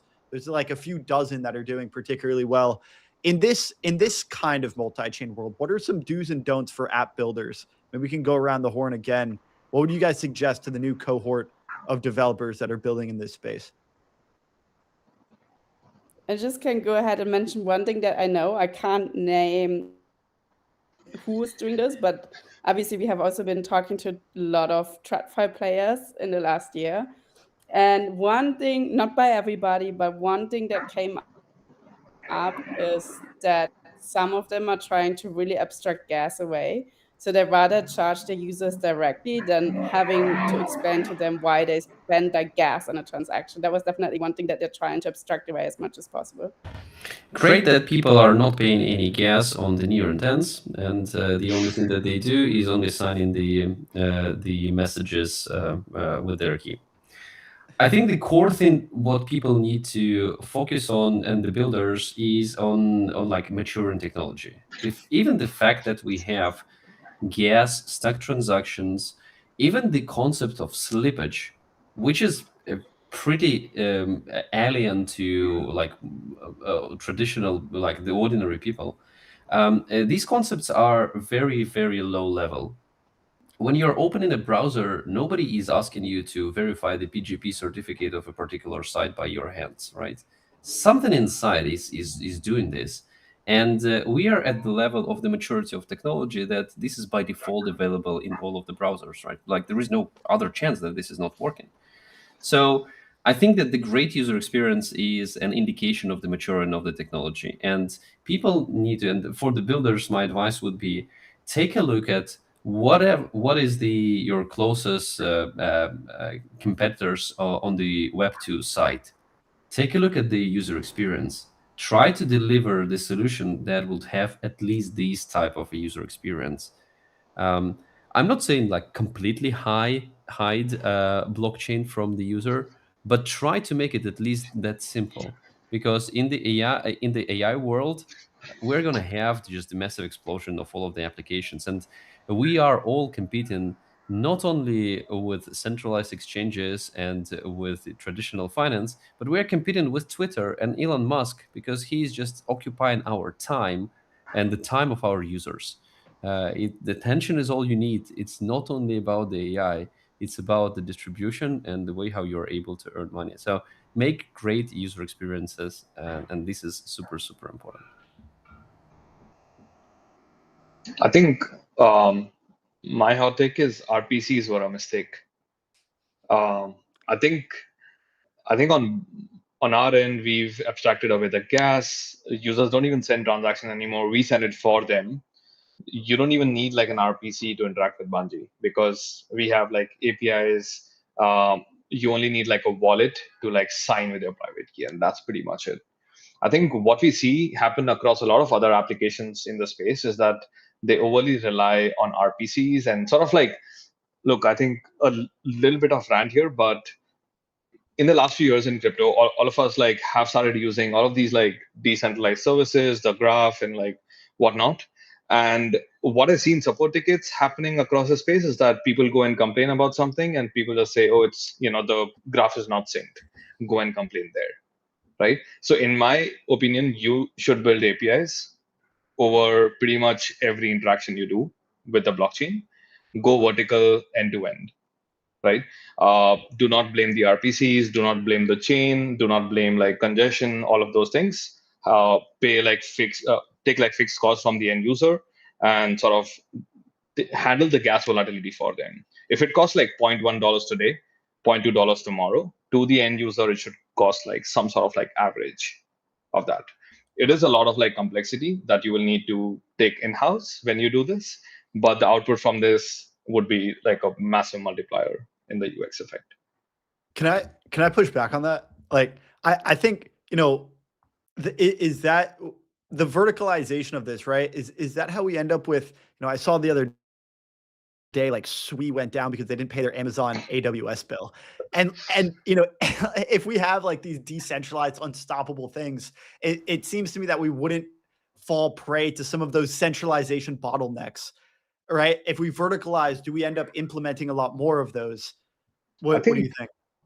I think, in my opinion, like it really depends on what you're building, right? So if you're building a blockchain, please build it in a decentralized fashion. But if you're trying to build an app, don't play this like half-ass game of like being centralized and decentralized. Yeah.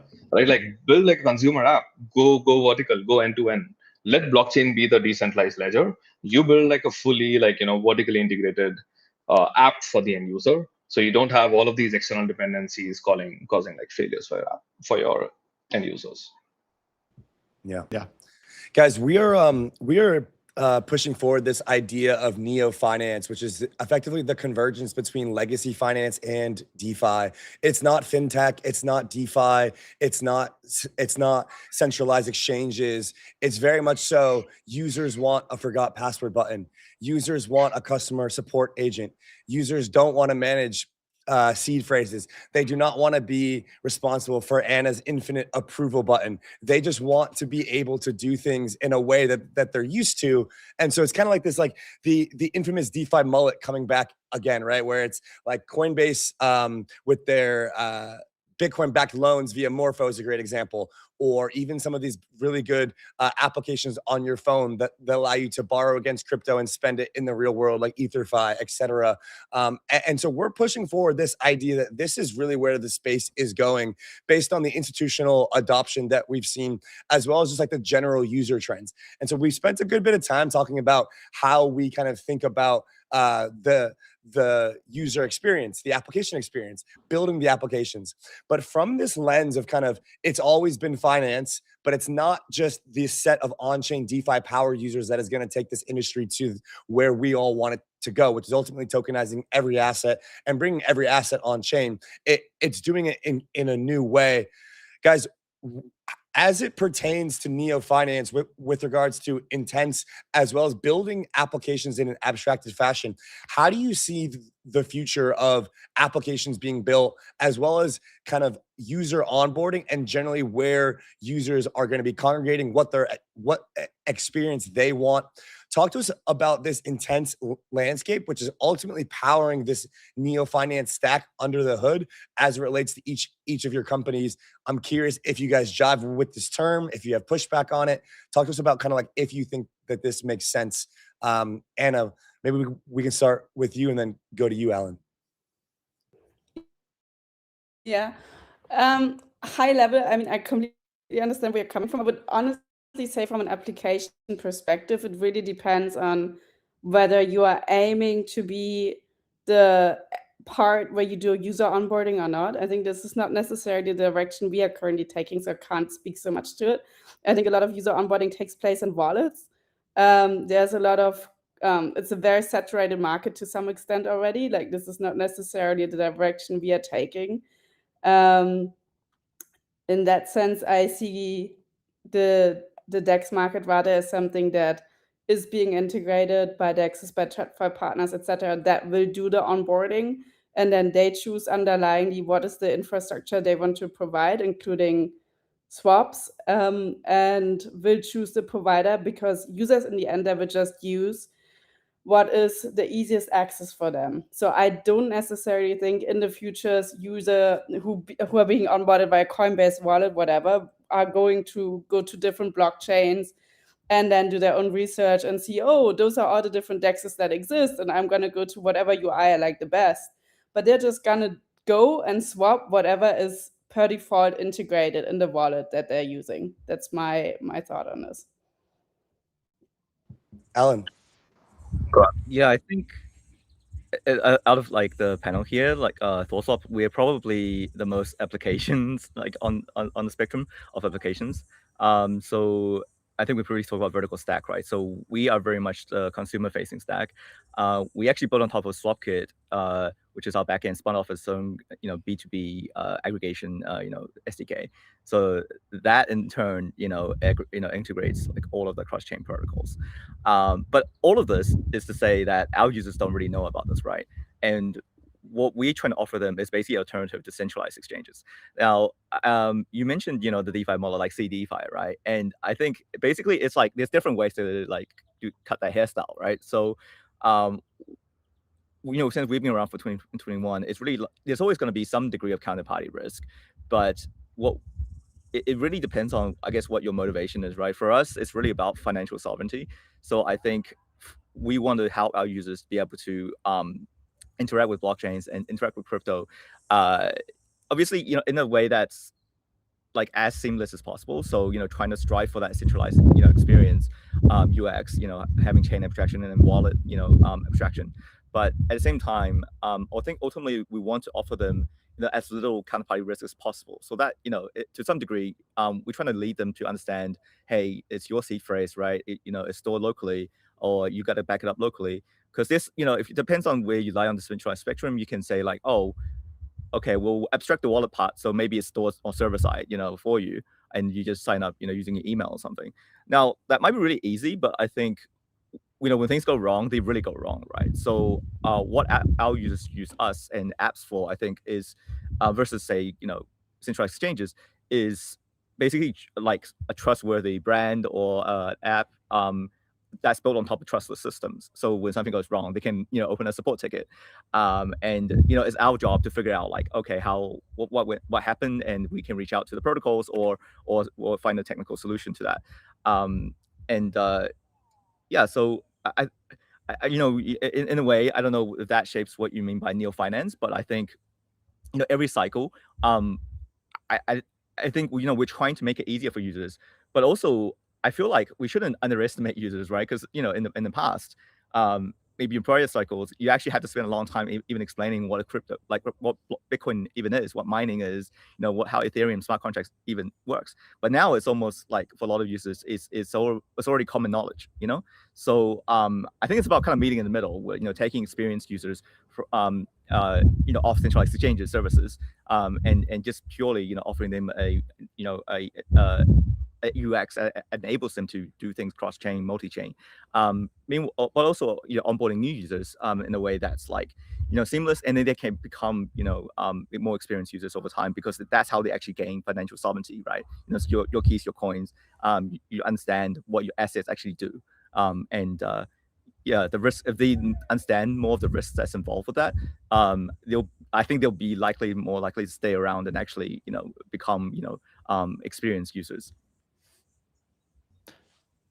I find that difficult, Alan. Like I have self-custody because we grew up with it, right? But I just know that like these users that are coming in now, they want the forgot password button. Like they want to type in if they have an issue and their number, all of a sudden it's not what they think it's supposed to be. There's a customer service agent or an AI agent that can like help walk them through it. Do you guys still believe in self-custody? Do you think that the incoming wave of users that we all expect, do you guys think that they're going to prioritize self-custody the way that we've kind of held it in high regard? I think, don't get me wrong, I know it's important. I believe that it's important. Not your keys, not your coins. The banks are doing fractional reserve lending. They're literally taking our money. They're giving it to someone else. But like, how can we help get them into a world of self-custody without all the complexity and kind of giving them the user experience that they already trust and they're very familiar with? I think of this a little bit like, 100 years ago, electricity was not that common everywhere. And then electricity is pretty harmful and pretty risky thing, the same as the self-custody. But if you will figure out the standards around it, you'll figure out the sockets. And unfortunately, the world didn't do a good good job about figuring out the single standard of the sockets. But we're gonna pass this. But like once you're gonna have these standards, then it's just gonna work, and then everybody are just gonna use it. I think it is about I already was saying this, but it's about the maturity of the technology. I think fundamentally, being able to do for example, cross-border payments in between any two humans in seconds is a great feature, something that traditional finance doesn't have. An ability to fully control your funds and do whatever you want to do with this is a great feature, a feature that decentralized finance doesn't have. So, from that standpoint, the neo finance concept is something that I'm absolutely fully aligned, and I'm kind of pushing this forward the way I can with building the infrastructure for this thing. I'm a little skeptical about the Neo because in the end of the third film, the Neo died. But in general, I think this is going to be a better version of the world with Neo Finance, and I think that smart people will be able to move the technology to the level that it is safe to use for everybody, and this world is going to bring us lots of innovations and lots of new exciting things the same way as electricity did to all of us. I'm curious. Yeah. Sorry, just to jump in here, self-custody is really one of the core fundamentals for me for why blockchain is relevant, why it's so much better than traditional technology. And I agree with the statement that there is ways of allowing self-custody and adding some safe guardrails into it. And it's also highly important. I mean, maybe bringing up a little bit of another topic that is kind of scary. I don't know who is all following these recent kidnappings, etc., that are happening in France. So that would also be an argument to say, why self-custody is risky, because in a way, it's like a new way of how you can put a gun to someone's head and immediately allow them to do an $8 million transfer that in a traditional banking system wouldn't work. But there's ways, right? Like there's delay modules, etc., that you can build in that whenever a transaction is larger than X, it has to be either verified by someone else or it will take at least X amount of days or whatever you want to put in before the transaction actually gets executed. Things like this, there is ways around it, and we need to work on this, and we need to provide good UX, but it's possible to build good UX around these safeguards. And that's what we need to double down on. But I don't think the right way is to just compromise on self-custody. I think, like, from our point of view, people don't necessarily, care that much about self-custody. What they care about is being global from day one. And that is something TradFi cannot provide because you need to set up accounts, follow like whatever laws and regulations of the countries you want to operate in. But having a wallet, you just need an internet connection to access it. So I think like it's properties like that that it's really is exciting for people. From when we chat with people, uh, a lot of teams that used to operate with centralized exchanges are actually moving to self custody, because sometimes centralized exchanges just block their accounts, and then their funds are then stuck, and they are talking to customer support for like 5 days, right? So I think it's all of these like other reasons than like maybe security that will sort of like push people towards it. People care about the security aspects only when they've seen the dark side of the picture. When they don't have custody, they only value it. They only value self custody once they've like seen the dark side. Otherwise, they don't really like get it. I think all of us OGs, we are here because we have seen the dark side and we sort of believe in self custody. But for the new entrants, it will first start with being global, being able to access your funds anytime. You will never be blocked. Like that's the statement. It's less about self custody. It's about never being blocked by any of the apps that you're trying to use.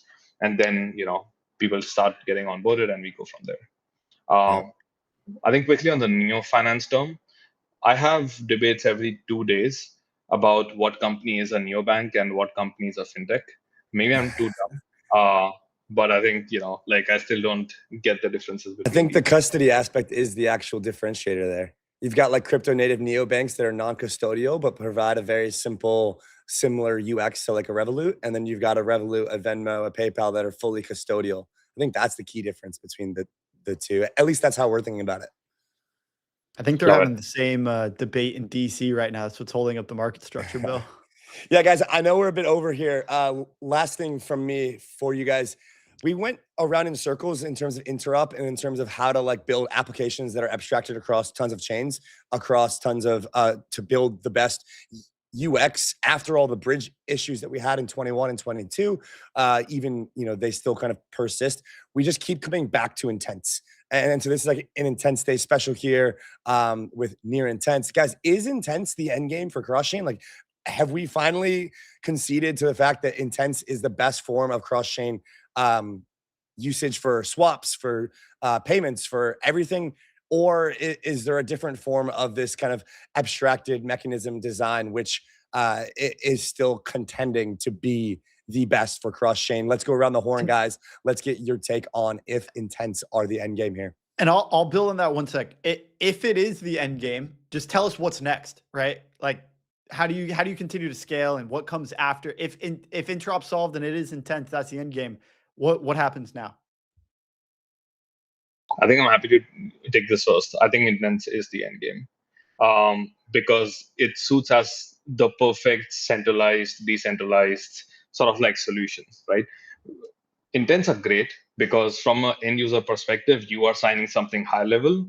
You don't need to know how blockchains work. You don't need to know how transactions work. You need to understand approvals, like whatever. There is some guy in the middle who will sort of handle all of that complexity. And then there is an on-chain smart contract that will validate that what you wanted got done. So to me, it's the simplest and the most efficient form of like translating what the user wanted to get done from the user point of view, and sort of like take it like fully on chain where it's fully verifiable, right? So for me, it's not just the end game for like bridging, but also swaps, but also lending, borrowing. And in fact, if people want to do neo finance the right way, I think this is the way to go. People will just come and say, hey, here's my money, deposit it such that it earns like 6% APY. Some other guy will like figure it out. And if he can't, the on-chain smart contract will just reward, right? So I think intents is the right form factor and almost can be applied to any application.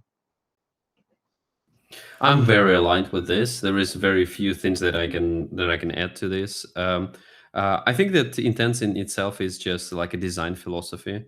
Is I was pushing this build a better user experience and stuff like that. Well, intents is a better user experience because like you don't need to go into the nitty-gritty details of how things are working, and so super fully aligned with this stuff. Yeah, I if the intents that how we like if we're referring to intense protocols, the protocols that we have right now, um, uh, maybe these are not going to be successful. Maybe there will be other protocols that are going to come in. But I think that from the design standpoint, from the architecture standpoint, this philosophy is the right way to go forward. Let me add, just for the purpose of making the discussion also a little more interesting, add maybe one constraint. Like, obviously, I'm in favor of intense, but I also think they have some limitations. So I wouldn't sign a statement that it's an improvement for every application, because you're taking also assumptions on behalf of the user, right? Like in the case of a simple DEX swap, you're basically assuming, and that's an easy one, that a user wants to receive the best possible price. Now you make it more complex, for example, right? You're doing an intent on cross-chain. You already have more assumptions you have to take. You have, for example, different bridge providers.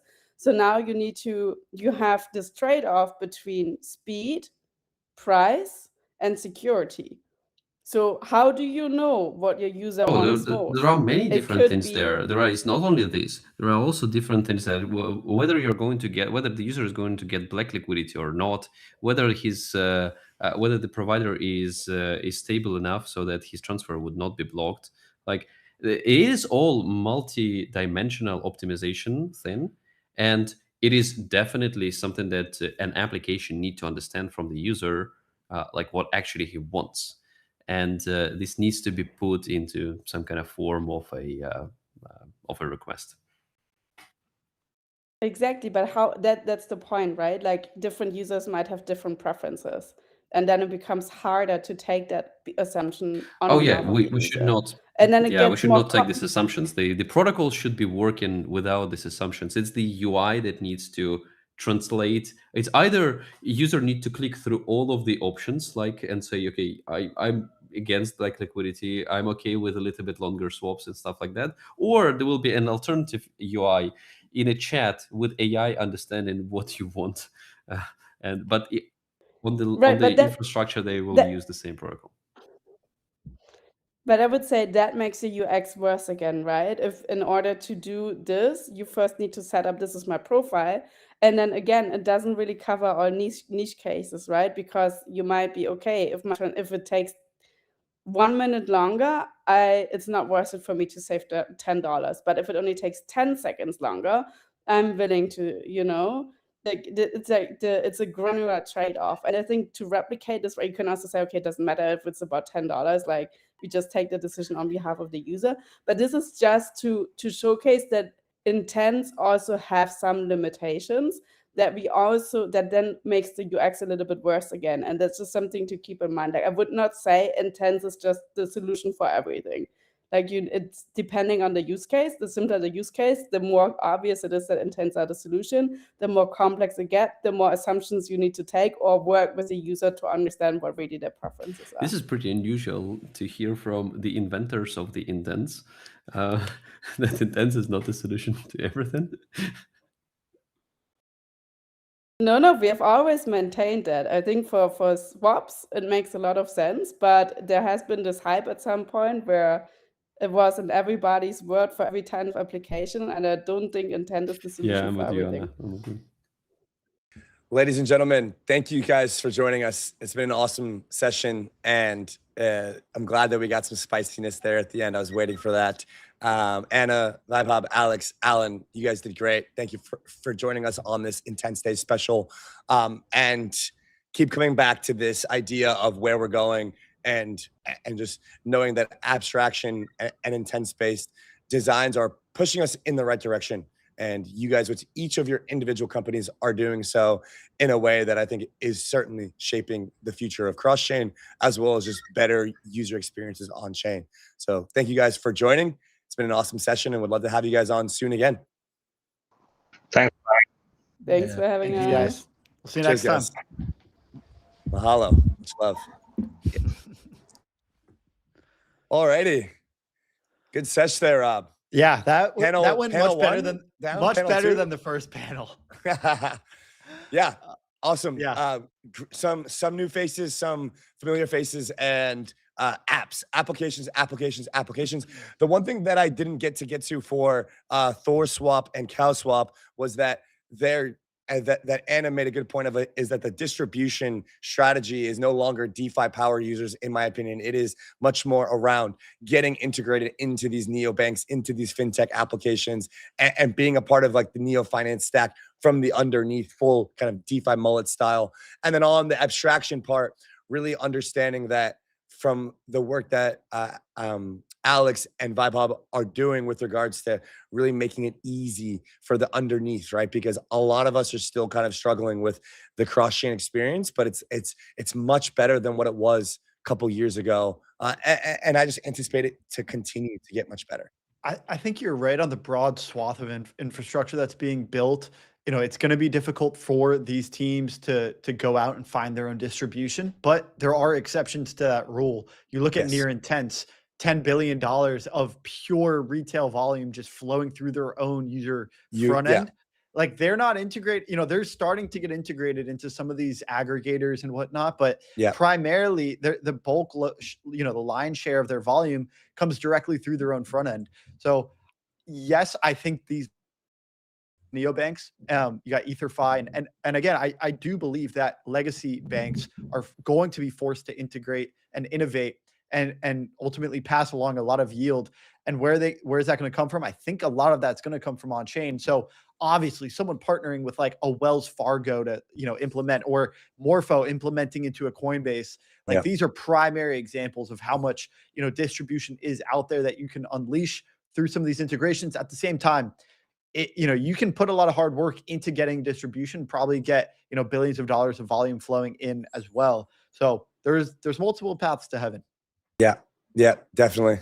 Man, we got our next panel coming up, guys. Stay tuned, stay with us here.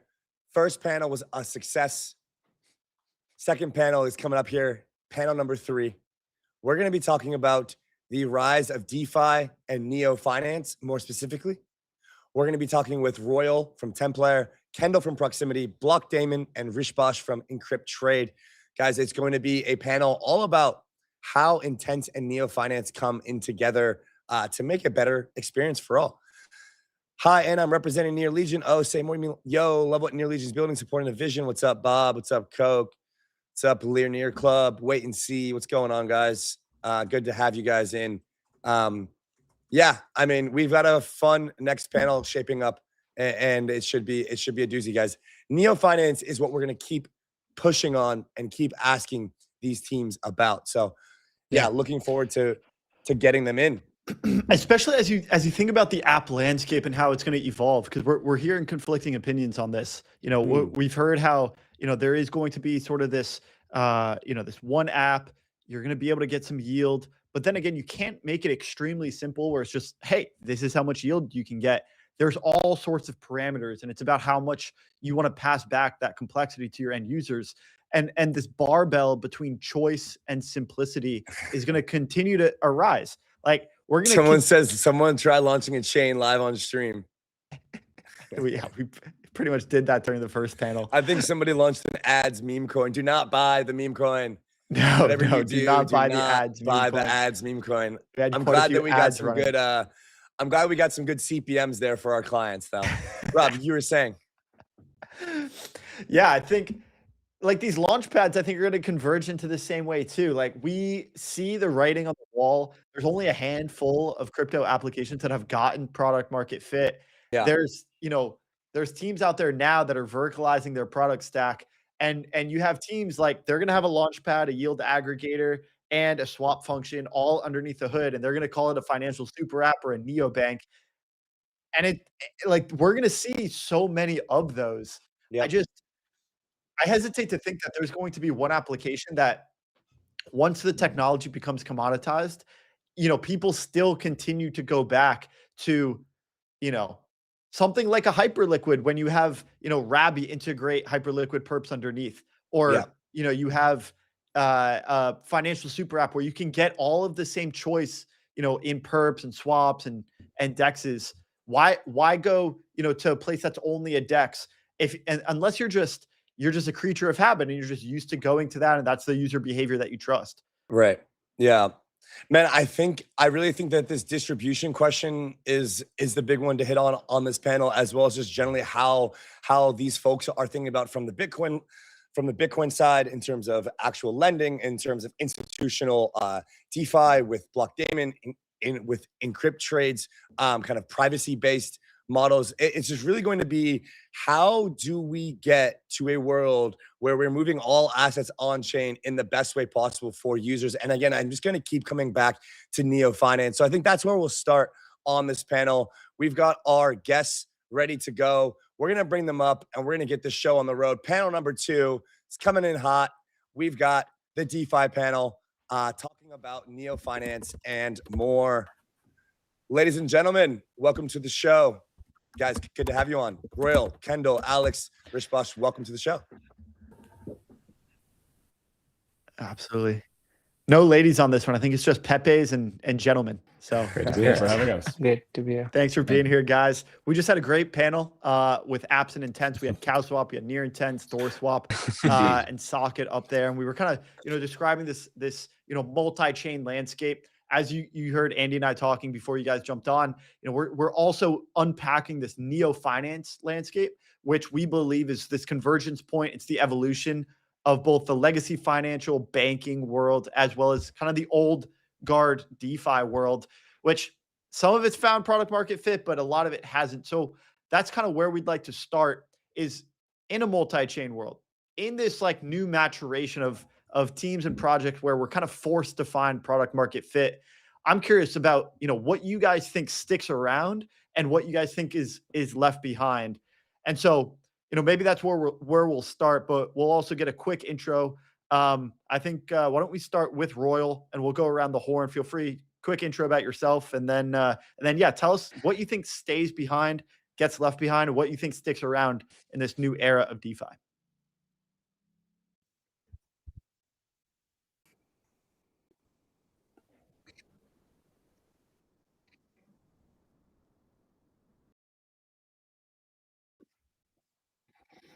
All right. Hey, thanks for having me on, guys. I'm the Royal Fool. I'm the co-founder of Templar Protocol, which allows you to borrow against Bitcoin or any asset on any chain without trusting centralized intermediaries.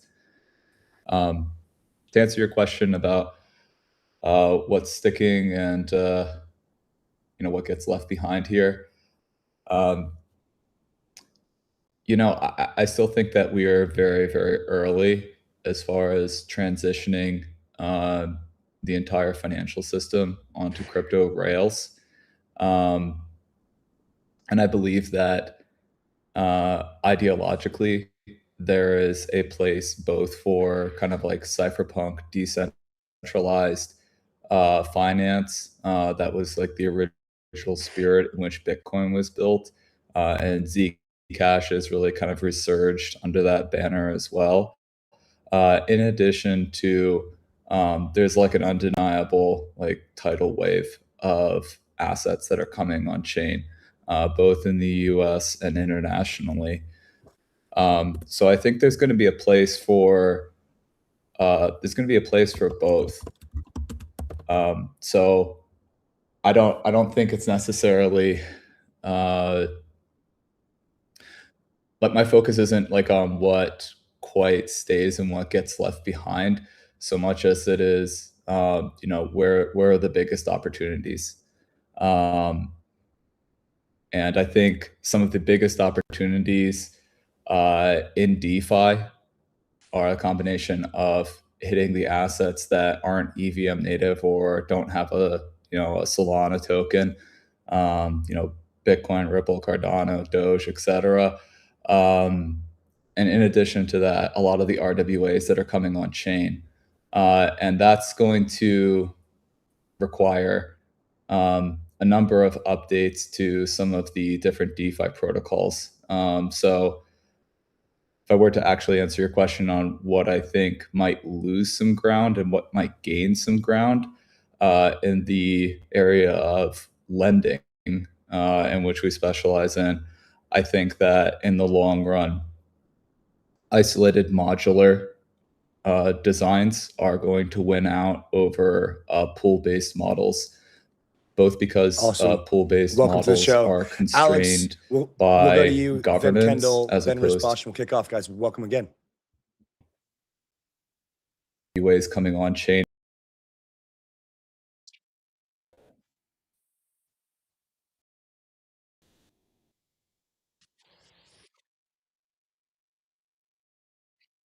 Cycles, etc., that are best handled in an isolated framework. Not to mention, in my opinion, the superiority from a risk management and contagion perspective.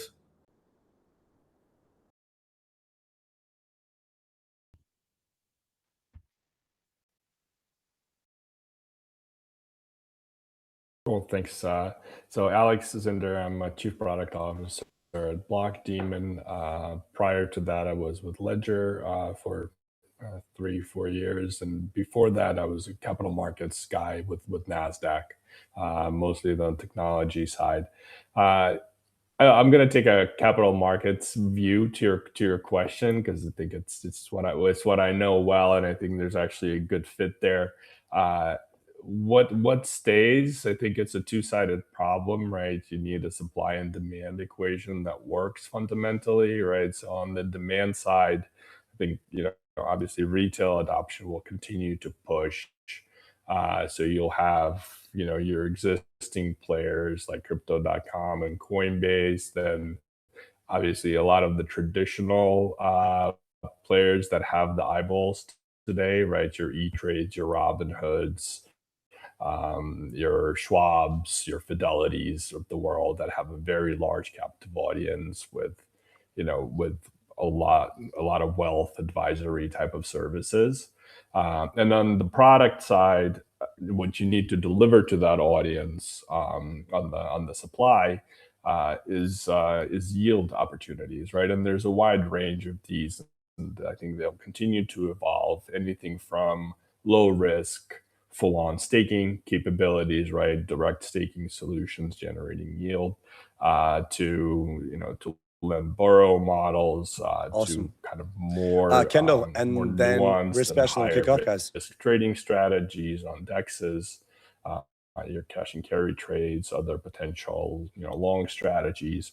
All of this is going to start to get more and more productized as we keep going, right? We'll start to fit into different risk metrics and will be delivered to the right audiences, based on certain classifications. These models don't exist today, right? Frankly, in DeFi.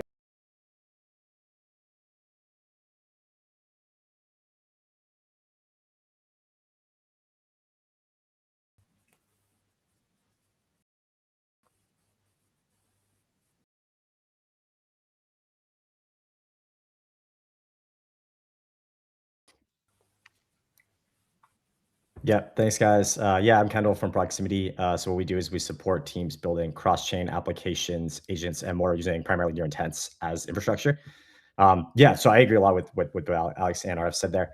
I think that like the biggest thing that's changing is we're seeing like the barriers to getting on, I think, happening more through like you have a ton of fintechs and even banks that are going to start adding in kind of effectively crypto rails, and they won't even look like crypto aspect of it, but an easy way to get access. I mean, what hopefully will happen is financial products that exist on chain really start to prepare to product that's specifically kind of for seeing some interesting experiments at the institutional side. USD AI is a really good example here. Daylight's a new one that's kind of coming up that are really just early experiments in that. But, as we like finally collapse this like barrier between off chain and on chain, thanks to things like Genius Bill and knock on wood maybe market structure, I think that's where we're going to see both more experimentation and adoption at both the retail and kind of institutional side with regard to DeFi.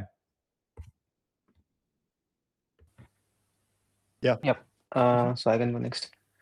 Yeah, so a short intro. So I'm building right now Encrypt.trade. Before this, I was, at Goldman Sachs. I was working on the AI side over there for like 2 years. I've worked with teams like Avail, the data availability layer, and yeah, I started like doing Encrypt.trade like 3 years ago.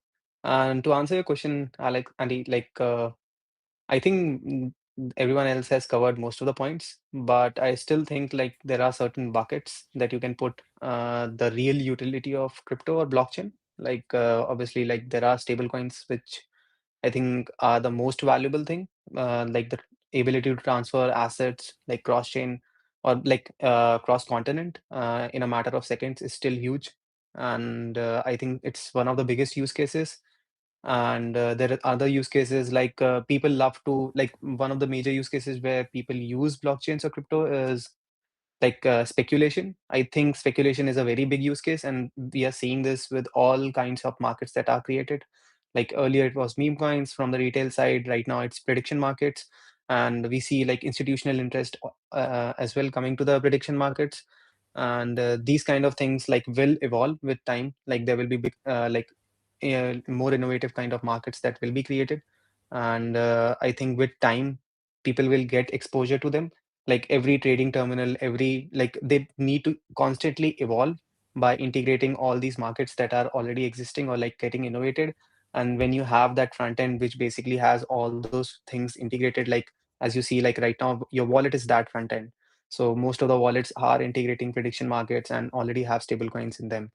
So I think that is an ever evolving application which has the biggest moat in my take. Like obviously like centralized exchanges are at that place, but in if you see on-chain finance, like wallets have a very big moat in that scenario because they are like an entry point over there to the user. And whenever user has assets over there, then they can basically send it from there as well. And if the applications are accessible from the wallet, it basically doesn't make the user leave that application. And the wallets are moving towards a like a neo banking application or a super app kind of a thing, which allows the users to use everything from inside the majority of the DeFi primitives from there, and like the yield primitives, the trading primitives, and all these kinds of things that are there. So in my take, like wallet is one of those applications which has achieved that role right now. Yep. Yeah. Definitely. Guys, we wanted to frame this conversation under the guise of this idea of neo finance, which is really this convergence point between DeFi and legacy finance. It's not fintech, it's not traditional finance, it's not DeFi as we know it today. It's not holding your seed phrase, it's not necessarily using a ledger and clicking to sign off every transaction. It's really just usually mobile or institutional based user experience with something akin to what you're used to from a brokerage or a mobile app. It's using DeFi underneath. Alex, you mentioned a lot of experience in capital markets, and we know that a lot of these assets are coming on chain now. Through your work with Blockdaemon, you guys are providing APIs and a ton of different tooling for that to happen. When it comes to this era of neo finance as kind of like this next big step for the on-chain industry, for the blockchain industry, covering tokenization, stable coins, etc. Kendall covered quite a few of the other interesting private credit vehicles, USDAI and Daylight, which are really focused on exogenous yields, not this kind of hyper looping of CE DeFi that we saw with BlockFi and Celsius and Nexo. Really just a more sustainable path forward with the kind of institutional global TWAP on majors, as well as their desire to get into this asset class. Alex, kind of with that context in mind, what is this idea of neo finance as the evolution of DeFi mean to you? How do you think about this next set of applications and user experiences, especially as it pertains to intents and the work that you guys are doing at Blockdaemon? Yeah, that's a great question, and I think the foundational elements are going to shift in the DeFi ecosystem to be able to support this momentum and the adoption by the traditional financial sector. So for this kind of neo finance concept to really exist and mature and continue to evolve, there's three foundational pillars. They're quite boring, but they're critical, right? You need reliability, you need scalability, and you need security. And without those three things, financial services do not function. They will not work. And scalability is actually also a critical component because the audience that we're talking about here, right? Like if you think about all the users of something like E-Trade, right, or the Morgan Stanley accounts that are out there, it's very, very different than the current footprint of what exists in DeFi today. So the scalability aspect is going to be critical. So those are the boring pieces, and then also regulation is very important there, but it's not something that we can really control, right? That is just happening, throughout the maturity of the industry. There's a lot of advocacy that's happening in that regard, also an important component, but I'm kind of taking more of a technical, controllable aspect of it. So it's really up to us to build systems in a way where they're reliable, secure, predictable, and scalable. And there is an exciting component to this as well from a institutional perspective, from the kind of traditional finance perspective. There is a time to market aspect, right? So it's a very steep learning curve. These user interfaces and these capabilities are quite expensive and quite time consuming to build and evolve and bring to that level of maturity. So we're actually working on building some quite exciting interfaces that are completely pluggable into the existing financial services and financial applications that you see today, and are directly working with some of these players to embed that capability directly into their applications. But again, that comes with a certain threshold, right? Like these have to be audited, right? They have to be secure. They have to be reviewed by their security teams, tested at scale. So it's quite a resource intensive and a time intensive process that we're looking to expedite and shorten that time to market period from an adoption perspective. It is really an exciting time and an exciting catalyst for this. And we're seeing a tremendous uptick in usage and integration from the larger organizations in this space.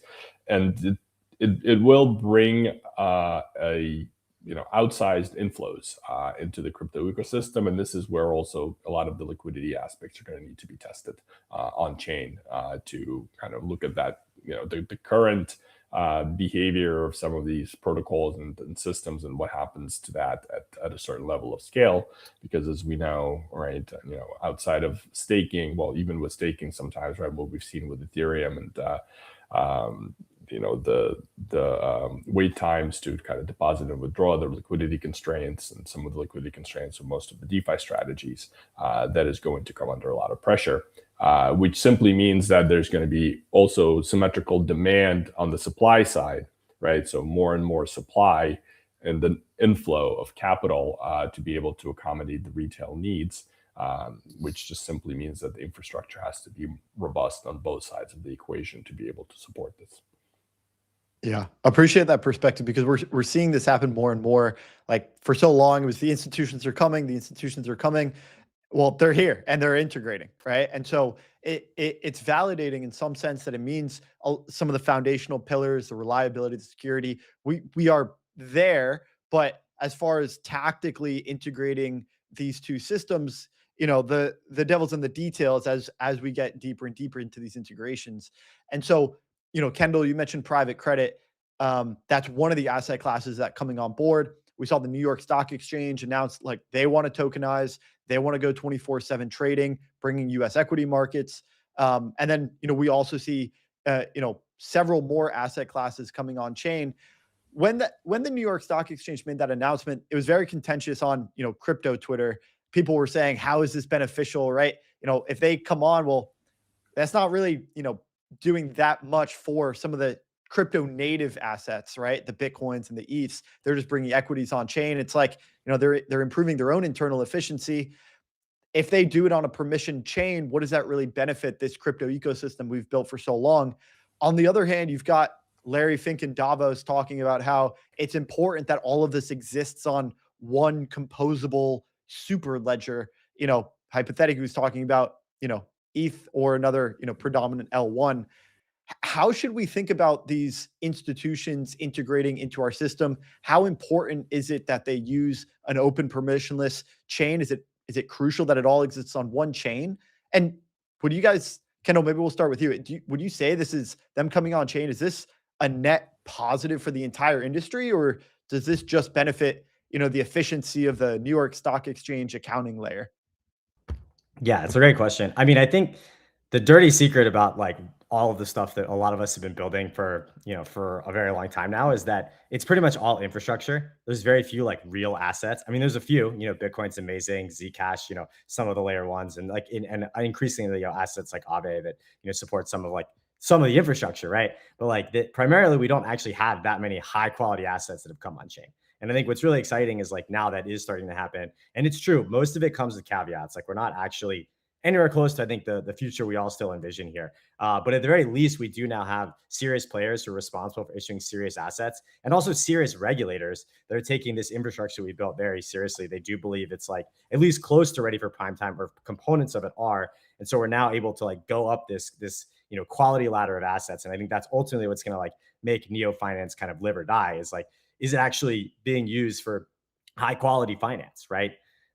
So that's one aspect to it. That's why like I think it is very bright sign that this is happening.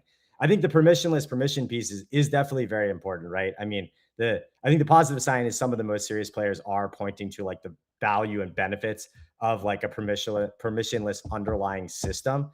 I don't have a whole lot of takes on like the permission aspect. I kind of thought we were sort of past that. I guess, we'll never be fully past that. But at the very least, I think what is interesting, you have something like Canton, which is like more on the permission side, but there's actually already, I mean, in this, even on like the intent side, you're seeing a lot of like bridges being built between permissioned and permissionless. And, I think the devil will be in the details of like, what does it mean? What is required to move from a permissioned to a permissionless system, and vice versa? I mean, we've seen a few early experiments with this, with like, Ondo launched a permissioned version of like fork of Compound, that like you had to be whitelisted in order to borrow, but you didn't have to be whitelisted in order to lend, which is really kind of an interesting hybrid. And I mean, this is where I think, getting more clarity, like no pun intended, from some of the regulators is going to make a lot of reasoning about a lot of this sort of trade-offs much easier. Right now we are kind of still in this gray area.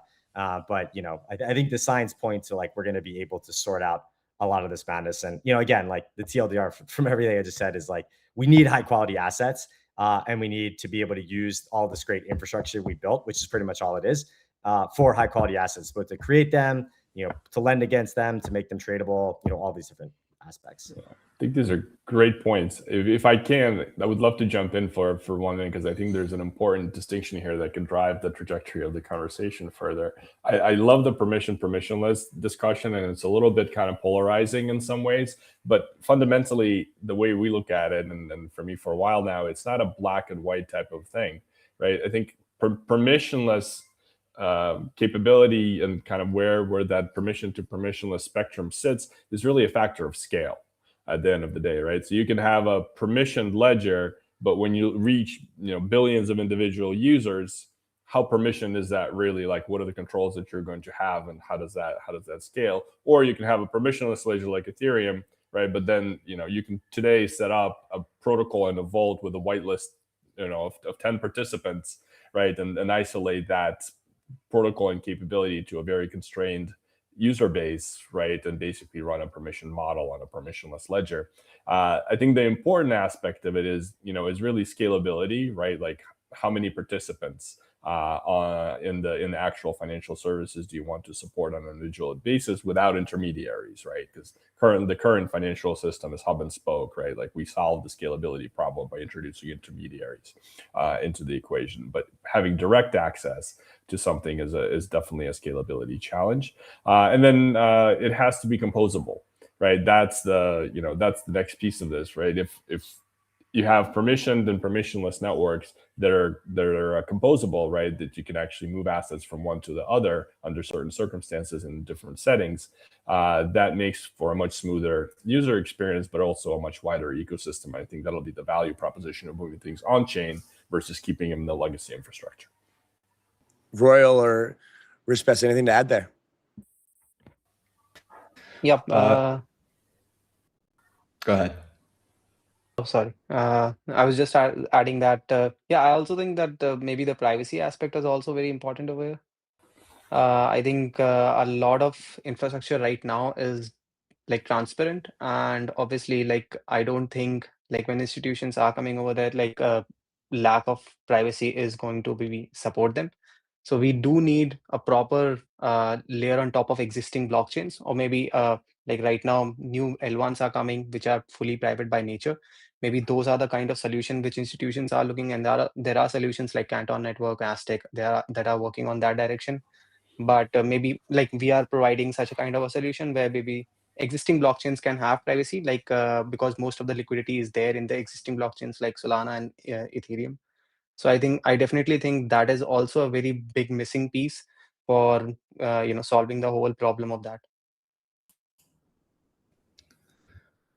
Yeah, I think I view this permissioned versus permissionless question, like with the framing of the Hegelian dialectic. Like originally, there's this thesis of like centralized permissioned finance. That's TradFi, right? And then Bitcoin comes out. It's this cypherpunk antithesis of the TradFi model, where it's truly trustless, permissionless,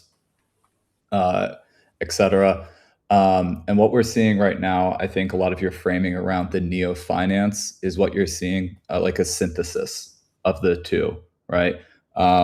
So what I think that actually looks like, this synthesis, is using a permissionless layer as the base, and then you can add permissioned modules, networks, protocols, etc., on top of the base permissionless layer. So the whole design space is not scale free. I believe it was Alex that was talking a lot about scalability. And I think it's important to realize that the design for different levels of scale changes, right? At a base layer, you do want permissionless because that's how you access the entire world. That's part of the appeal of crypto, is that you can get billions of users on board. Whereas, in a permissioned model that doesn't really quite scale as well, you're inevitably going to have a ton of fraud and bots that you're going to have to fight in this, permissioned silo. Whereas in a permissionless base, you can build on top of that, your different walled gardens and the tempos of the world, permissioned forks of open protocols.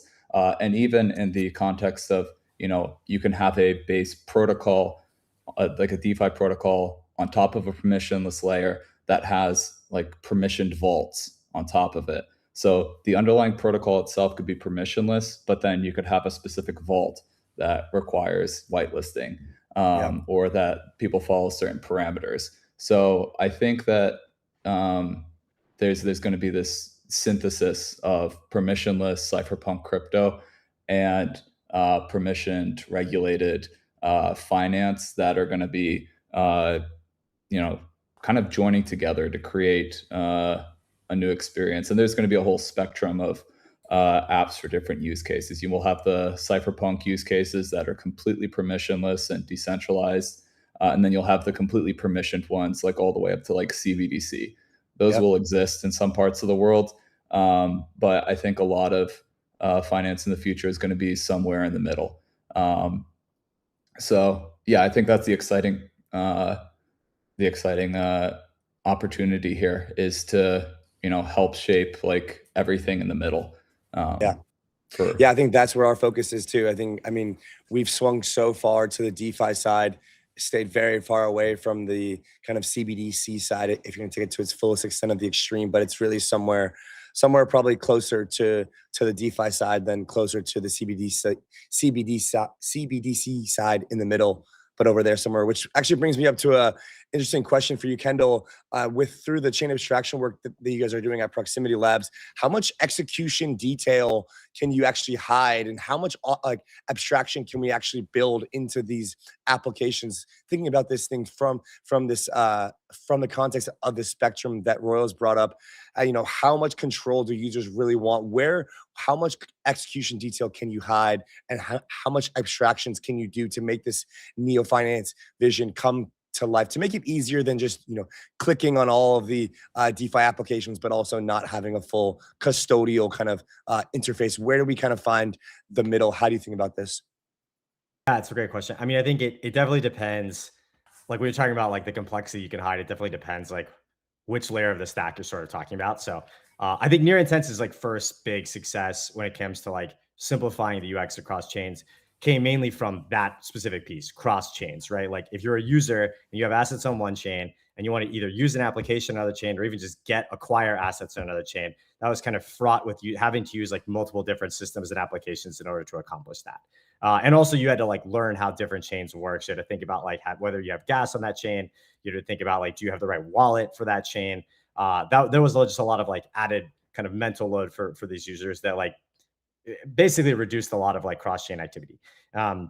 The Near Intent team, which I cannot take credit for because this is all them and Alex and his team, they did an amazing job actually building this layer of abstraction for most users where, using Near Intents is a simple example, which is like, okay, I have Sol, I want to buy Hype, and you just go there and you just do it. And, you can use your Solana wallet or your Hype wallet, or, they have like any number of kind of options that are available there.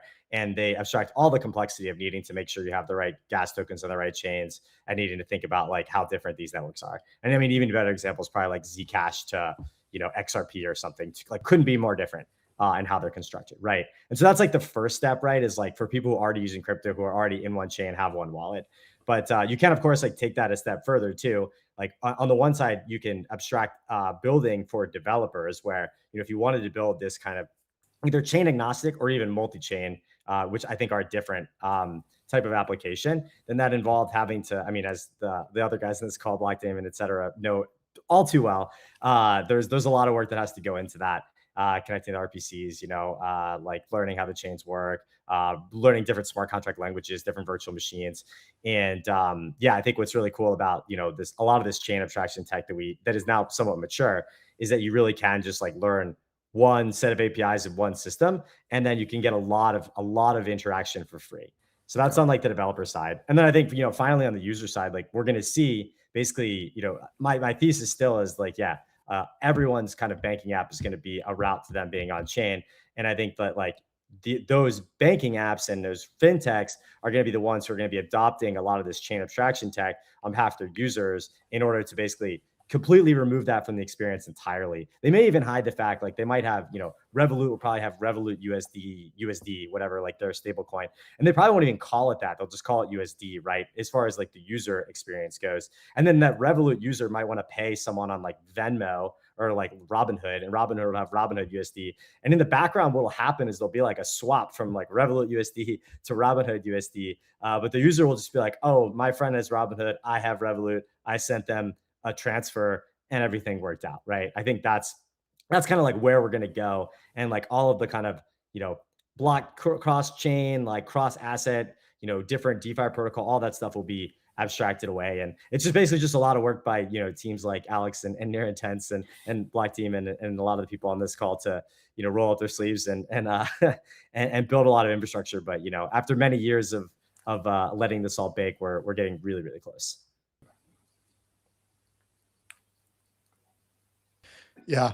I think it's really exciting to see this play out because, this is something that we interacted with at the base layer. And I really like Royal Fool's, the way in which he's describing kind of the base layer here. We can all interact with it. Kendall, you're talking about abstracting some complexity. Before you guys joined, it was like, okay, we've got this dimension of choice and simplicity. On the one hand, we can give all the users all the choices in the world. It's going to be very complicated. On the other side, we can be a very simple, but we don't really pass along all those choices. And so I'm just curious, as you guys are thinking about risk management here, like, because we did see the DeFi, 2021, 2022, a lot of people went to jail because the money disappeared. It all ended up in Do Kwon's Terra Luna anchor farm paying 10%. That was real easy. There wasn't much complexity about like, what the yield was or where the choices were. It was like, you get 10%. That's it, right? And if there's a financial super app or a neobank that's like, hey, here you can earn 6.5%. That's it. There's no more choices or complexity baked into it. How do we manage risk on that in that sort of paradigm? And if you guys have insights into how the Revoluts or the the Venmos or how are these guys thinking about risk management from this perspective? Open question. Feel free. Anyone to jump in there. That's a great question. I think there's also a parallel to the previous question that Kendall did a really great job kind of going through. To me, it's really a matter of financial incentives and where do you draw the line from ease of use, right? From abstractions of the complexity from the user to the service provider, and there's risk baked into that as well, right? So if I'm just going long on Bitcoin, right, and holding it in my own ledger, my own ledger wallet, right, with self custody, that's great, right? That's a very easy model. I know the risk, right? The risk is all with me as an end user, and on the other side of me is a public network, right? However, if I want to log into my neobank account, to my Revolut account, and to your point, deposit and get 8% returns, they're pooling capital, right? They have different strategies that they're leveraging behind the scenes. They have liquidity concerns and constraints that they need to manage, right? They have millions of users that they're doing this for. The risk is with the provider. Now the question is, how much are they charging the user to manage that risk, right? To provide that service, to manage that capital. And there it's really just an economics model, and as long as there's a very varied user base with different risk acceptance and different levels of being informed, you're going to have different models that fit that.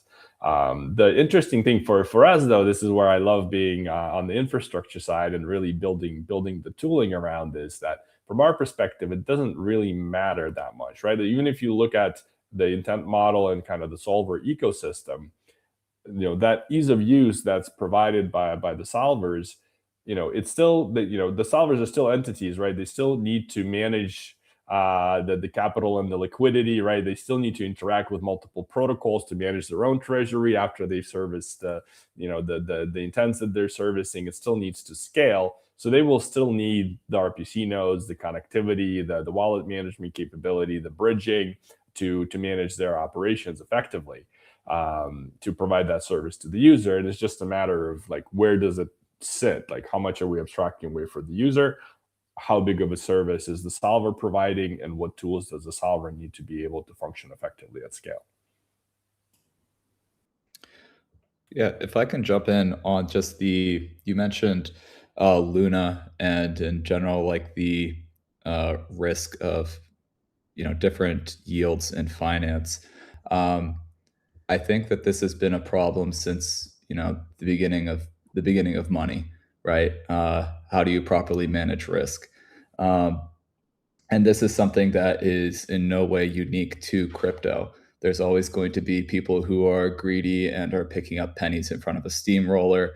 And at various scales, both at the crypto Luna scale and at the global financial system scale, as you get more centralization and everyone's piling into the same yield, that concentration creates a lot more risk.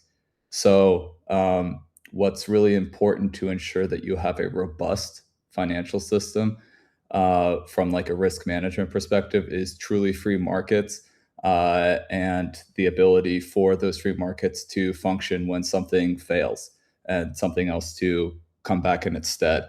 And the idea being that you have different sources of yield that hopefully are isolated from each other and are generally uncorrelated to the downside, and that when there is a huge black swan event, that the contagion from that is minimal. So I'm sure we're going to have more credit blowups. We're going to, we had 1010 and Stream Finance recently, and DeFi as a microcosm of the Terra Luna situation. That's going to happen going forward. But what's important, especially in crypto, is that you have systems that are robust and anti-fragile enough to survive those type of events that will inevitably happen. Kendall, anything to add there from the perspective of just kind of understanding where this is all heading? No, I mean, I think that summed it up, quite well. Yeah, ultimately, I think this is where each of the kind of application developers is going to make a choice based on whatever user group they're targeting. Is there's going to be a lot of these applications that'll appeal to different people. More sophisticated people want more flexibility. Less sophisticated, people might just want set it, forget it. The big risk of set it, forget it is you don't know what you're setting and forgetting, and it could blow up, right? And I mean, yeah, it's going to be a mess. I mean, definitely our focus is on just giving the tools to the developers to, navigate all these choices. I think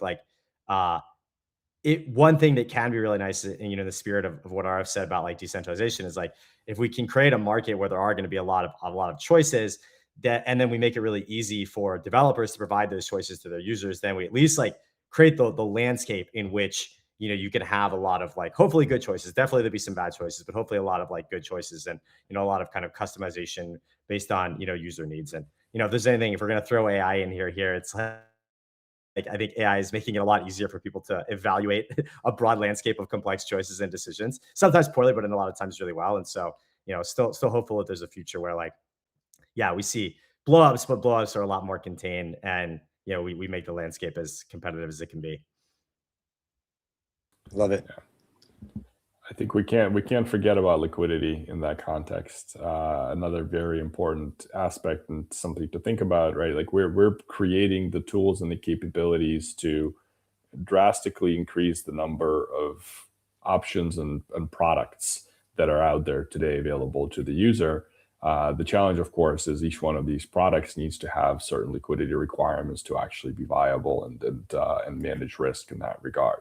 And I think that needs to be a conscious thing, right? Because to support a much wider surface area of available products, you need to extend your capital profile and capital allocations. So the floodgates really do need to open on both sides. And this is really how we think about the problem. And we're just as deliberate about building infrastructure for inflows of capital from the large institutional places to be able to actually properly create the liquidity capabilities required for this growth in asset profiles, as we are in building the infrastructure to bring the retail demand, and in some cases also the institutional demand that is going to be buying and investing in these products. Gentlemen, thank you for joining us on the Neo Finance special for the Intense Day.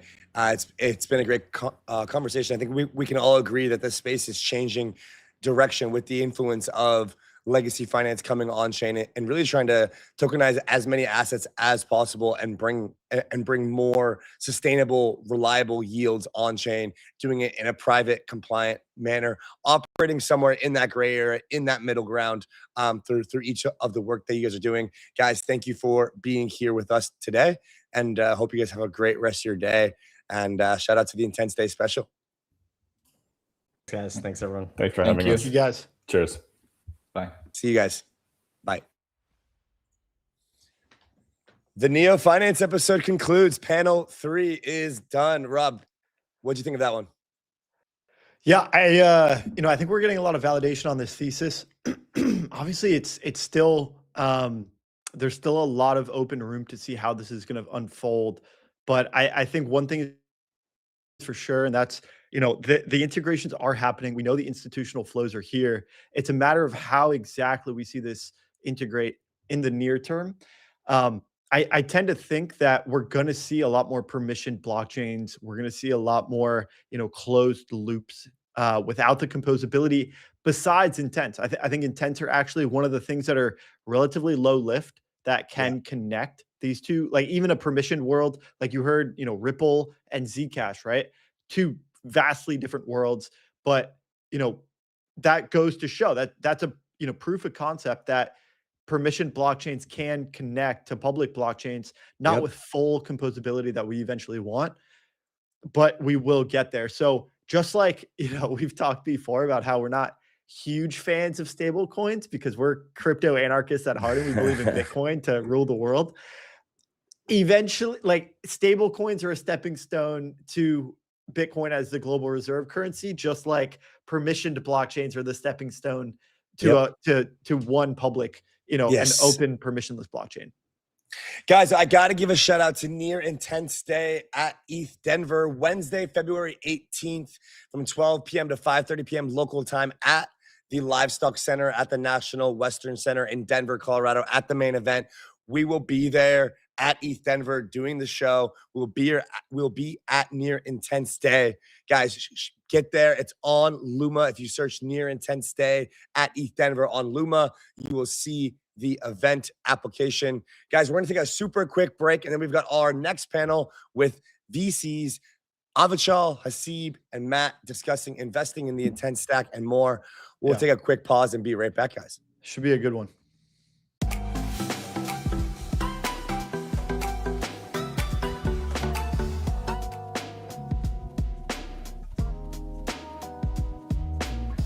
ever have with your crypto. Go to yeet.com to yeet into your next game.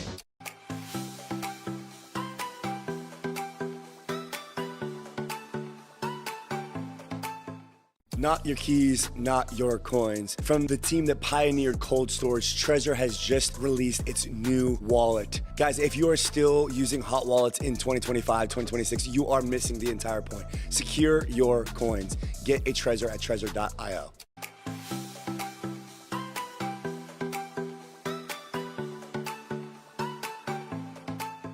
Go anywhere on-chain instantly with Relay.link. Relay is closing in on $10 billion transferred. Go to Relay.link to bridge your assets now.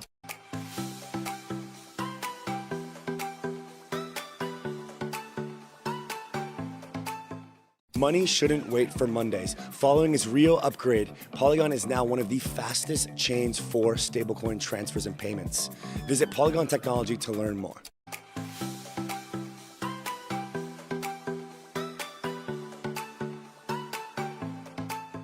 Kalshi is the world's largest prediction market. You can trade on anything in all 50 states. Go to kalshi.com to trade today.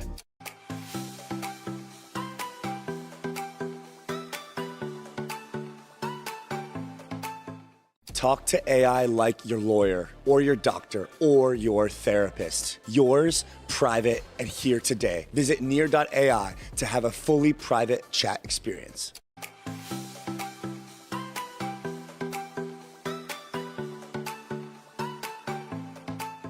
Hibachi is fast and private perps trading, secured by ZK with Celestia underneath. Go to hibachi.xyz to start trading today.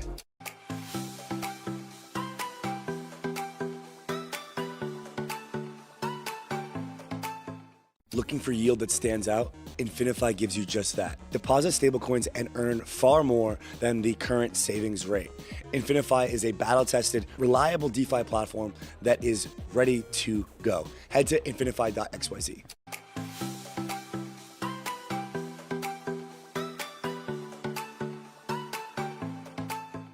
Halliday is unified crypto payments. Give your users more wherever they are. Go to halliday.xyz to never write a smart contract again.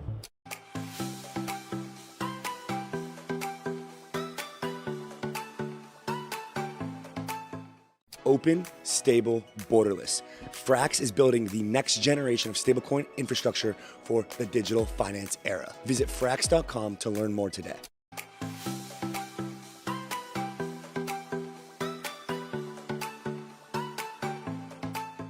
Yeet is built for big moments. The most fun you'll ever have with your crypto. Go to yeet.com to yeet into your next game.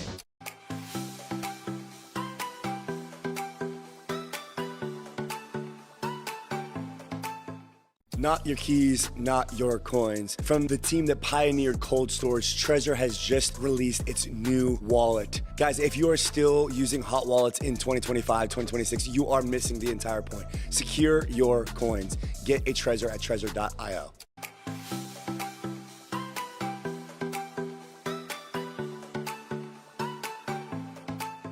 Go anywhere on-chain instantly with Relay.link. Relay is closing in on $10 billion transferred. Go to Relay.link to bridge your assets now.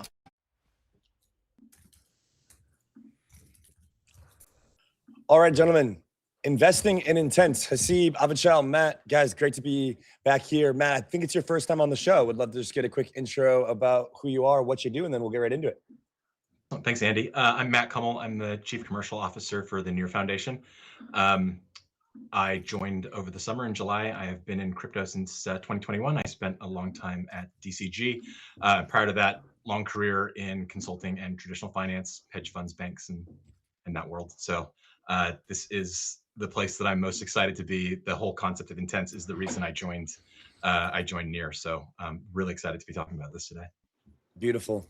Gents, we're going to talk about investing in the intent stack, where we see value accruing, generally how we're thinking about it. We framed this to a set of application builders earlier on the show, and just kind of speaking about how it seems like the industry has conceded that intents are indeed the end game for interoperability, for payments, for cross-chain swaps, and just generally the best form of bridging that we've seen since the inception of basically the multi-chain world. We kind of had a good debate about it, going back and forth about there's a lot of nuance to that take.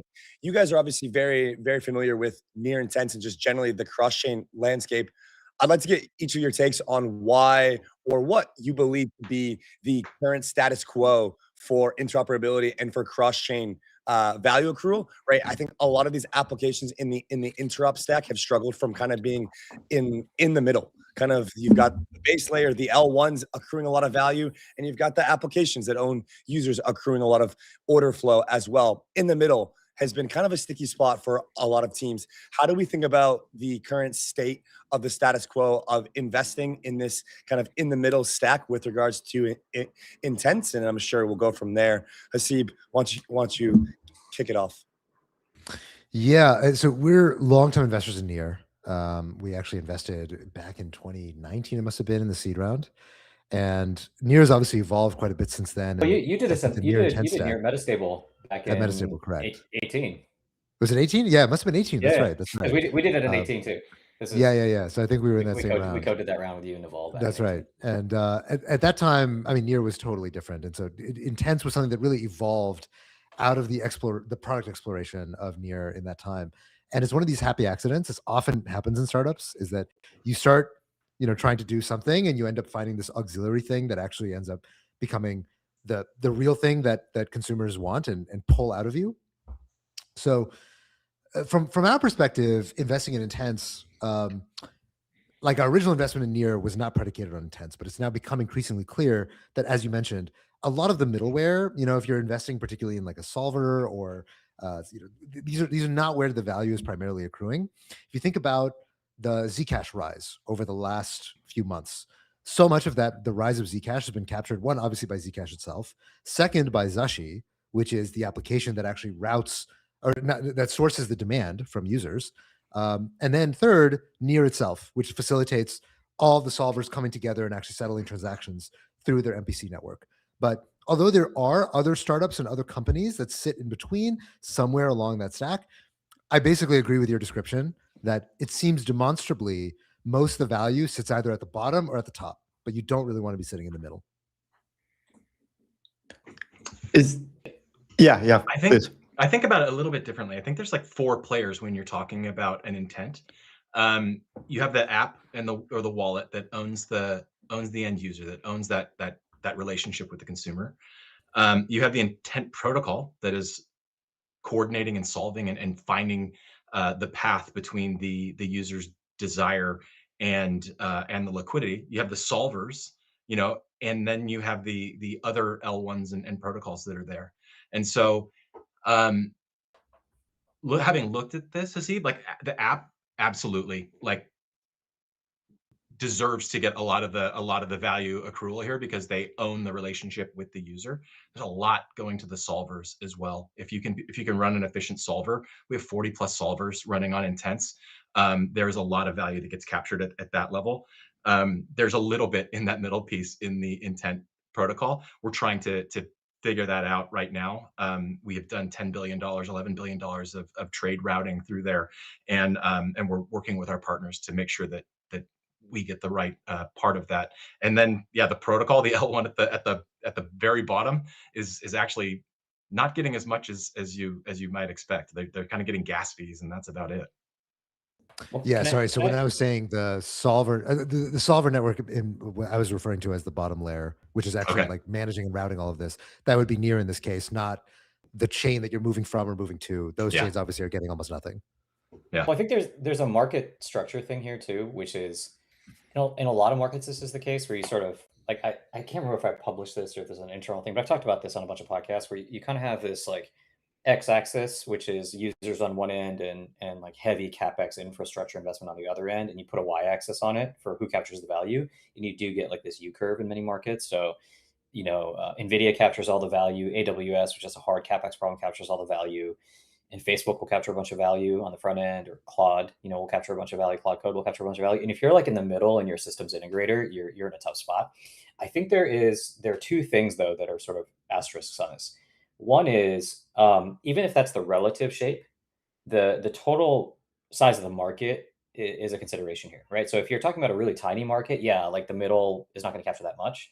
If you're talking about something that's like trillions of dollars, actually the middle could still be like a $50 billion company, right? So one thing to think about is like, what is the scale of what you're talking about? So even relatively speaking, okay, great, Bitcoin's going to be worth 50 trillion, but actually that might mean that something that we would sort of call middleware might still be worth hundreds of billions of dollars, right? So there's a scale question.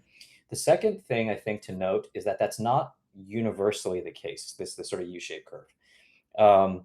And I think it's a little bit of a function of how fragmented are either ends. So one example here would be Stripe, which is Stripe captures a crap ton of value, and it's because it's so fragmented on both sides, right? There's millions and millions of app developers and people that need to do this sort of processing. And on the other side of it, if you're trying to do this at global scale and you're trying to do this with real users, the payment methodologies are extremely fragmented, right? If you've tried to move money in the legacy system around, so everything just gets hyper fragmented. Or like Twilio used to be a good example of this. The market structure has evolved over the last 15 years, but so many app developers on one side, and so many places to route the messages, and like the nuance and complexity of doing that is to do it reliably is quite hard. And I think you can make an argument that intents look a little bit more like a Stripe or a Twilio than like traditional middleware, which is if you believe there are going to be millions and millions of developers trying to route stuff through networks, and actually there's going to be thousands and thousands of chains between L2s and L1s and specialized chains and permission chains, yada yada.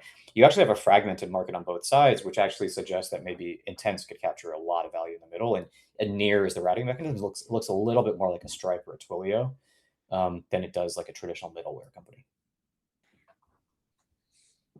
You guys are nodding, so I assume nobody disagrees with me. I mean, I think I just feel right now it seems like based on what Matt said, like there's just been like the question, like the issue now is, okay, how do you meaningfully monetize this? Like there's a moat from the perspective of like Near has some of the best chain routing infrastructure, right? You can go from Zcash to Bitcoin to Solana to Ethereum to a ton of L2s, other non-EVM chains. But as a user, like, is my interaction with this application going to change if there's a additional fee added, and like how that kind of plays out from the perspective of like, is there a moat that is monetizably defensible, or is it just because right now it's a really great spot to go and do this cross-chain action? But if there's somebody else who has a very similar application with smaller fees, is there going to be a discrepancy in terms of like where users want to go? I guess like what I'm trying to ask here is like, is it just the best product on the market right now for people to use to go from Zcash and kind of like these silos, or is it a really, really good product that can also then start to like charge and actually create a sustainable kind of like revenue source from this? I mean, the story on these kinds of things is always that you get to scale and you make it up on scale. It's very seldom the case for, I mean, unless you're Coinbase, that you're going to have super high margins and that's how you're going to end up building a big business. If you look at the big exchanges in the world, you look at the Binances, the OKXs, the Bybits, they have very low fees. They compete on fees. There's constant fee competition, but that doesn't mean that these are small businesses. Actually, they're tremendous businesses, extremely profitable. So I think the story for Near Intents is no different than that, is the demand for assets moving cross-chain. And basically the kind of, the problem with DEXs historically has been that, okay, you can do spot DEXs. Spot DEXs are great, but they're constrained in the number of assets they can list. If you go on Binance, the kind of assets you can trade is basically everything in crypto. But if you are on, if you're in DeFi and you're trading on Uniswap, you can only trade assets that are tokenized on Ethereum. So you can trade WBTC, you can trade ETH, obviously, Wrapped Soul, there's some of that. But the further down you get on the list, once it's no longer Ethereum based, you're kind of screwed, or the liquidity is so thin and it's so annoying to have to wrap and unwrap and figure out exactly what you own and how to get it out, that what really people want is the centralized exchange experience, which is just, I'm actually trading the underlying. And that's, I think, part of the reason why Near Intents has taken off, is it's so simple. You're actually trading the underlying. And that's what people want in a spot experience. Yeah. This holds true to the neo finance thesis that we have here, which is sort of this maturation of a lot of the old crypto infrastructure that never really found product market fit. And then on the other side, the legacy finance that we think is going to be forced to innovate, whether through regulation or the disruptors that are out there. Ultimately, people want the centralized exchange experience. But thinking about value accrual in the stack, we do have some data behind this. Matt, like you mentioned, $10 to $11 billion of volume flowing through Near Intense has generated $18 million in fees. This over 500,000 unique users in the last 30 days, 100,000 users in the last 7 days, over 16 million total swaps. So I'm curious about how the market structure evolves when we have sort of this multi-dimensional market between like this intense protocol and the solvers, for instance, as one dimension of this. Like how do those negotiations take place? Are we running these auctions behind the scenes and it's a matter of, these solvers holding inventory and this is how the market structure shakes out? Or, what are these kind of like B2B, like people sit down in a room, they hash this out face to face in terms of negotiations? How do you think we see this market structure evolve, as we continue to see intense protocols scale more and more with more volume? It was funny, just taking a clip from what Haseeb said, we'll make it up on volume. There's a funny thing there where it's like, we have not been taking fees on a lot of this stuff. We've been creating the relationships, creating the network. And, it was mentioned earlier, sort of the Zcash moment was the catalyst for Intense for us. I was really worried that the analogy I use, and this is kind of a gross one, but I thought it would be like a snake swallowing a hamster, and you would just see this lump of Zcash thing going through, and then we would have collapsed back to where we were. And I think the team that I work with here at Near did such a tremendous job of capitalizing on that moment and finding the partners and working with partners and building those relationships. And so a lot of it, Robbie, is one-to-one negotiations. It's not exactly where I want to be. I'm trying to get to more standardized relationships and more, fair sharing of value between the different parties that are in the ecosystem. I want that value to accrue in a transparent way. I want Haseeb, I want Avichal, I want investors out there to see what we're doing. Like, my dream is for someone to be able to DCF on the Near protocol. And so I want the revenue to be accruing and to be visible. And so that's what we're working on right now is going out and working with our partners. There's no specific agenda, right? It's everything just it's price and it's value that you're delivering to the end user. Like that's how the decision gets made. That's how they choose their routing. No one is sitting there in the Ledger wallet or the Trust wallet going, I'm a Near Intense user. They're going, that's the best price. I'm going to bang it. And I'm going to close that. Okay. Thank you. Thank you so much. So we have to be competing on value, and that value has to be shared across those network of partners. And so it's going to be really fun next 3 to 6 months as we go and have those conversations. It's amazing, for us to have our first real piece of product market fit for Near, and to be seeing it work, and to have runs that you can put up on the board, but also know that you're providing tremendous value for the end user. And I mean, all of us here have been around long enough. You guys have bridged assets. It's a sweaty moment when you're waiting. I just remember moving something from ETH to Arbitrum and then trying to move it back, and it's a 7-day wait, and you got to put a reminder in your calendar. Like that's not good UX. And so that's what we're trying to do, is provide a fantastic user experience and provide a thing of high value to them. And I think we can and should get paid for that. Yeah, definitely. Avichal, kind of coming back to your U-shaped curve idea here with regards to the market structure, specifically within Near Intense, but let's just kind of zoom out to the broader cross-chain landscape and the Intense landscape. And perhaps this is a silly question, but is this just a winner takes most or all market, right? Is it going to be something where, we've seen so many kind of like what Vance from Framework calls Temu copycats of successful applications that get VC dollars because they think that they're able to kind of like, take a small share of a big pie that's been created by the kind of number one here. Near Intense being the leading kind of intent cross-chain provider amongst tons of other cross-chain providers. How do you see the competitive landscape for intents playing out. If we're convinced that intents are likely going to be the at least part of this end game of the cross-chain abstraction that we've been looking for, isn't there going to be a lot of people coming for this market? How do you think about that playing out as we scale from 10 billion to 100 billion to trillions? Yeah, I think there will likely be people that try. I think with these kinds of things, though, there's a real network effect. Like if you assume that the market is going to be fragmented on both sides, then there is a true network effect phenomenon, which is why I really agree with what Haseeb was saying, which is I think you don't want to worry too much about value capture on the front end. You just want to get to scale. And sprinting as hard as you can to get to scale means you lock in the network effect. And then if there is a true network effect, which I think there is here, between the applications and all the chains across which you need to route, then that almost always results in some significant efficiency. Could be depth, liquidity, pricing advantages, settlement times. There's like a lot of dimensions of efficiency you might get, but that network effect will give you all of that efficiency. And then at that point you have pricing power. And I suspect this is going to be a winner takes most. Like it's likely some sort of power law where the winner for whoever's routing across all the chains and across all the devs and settling all of this stuff, that likely is like the winner takes 70 or 80% of the market. And then there will be some specialized, 20% that's scattered between a couple other folks, but it's going to look, like social networking or payments or search. Like it's going to be a power law. And I think that's what I'd be focused on if I were the Near team right now. It's just like market share. How do you just get to max market share? Because, the market here is going to be 100x, 1,000x, 1,000,000x bigger than it is today. We're still very early days. And that early network effect will compound. So if you can be like Facebook and just win colleges, you can take that and you can back into everything else. And then as the market grows, then you win. Then you're $1 trillion company. Yeah. So if there's two things I want to add to that is that imagine an alternative world where Near was charging super high margins and they were making a bunch of cash.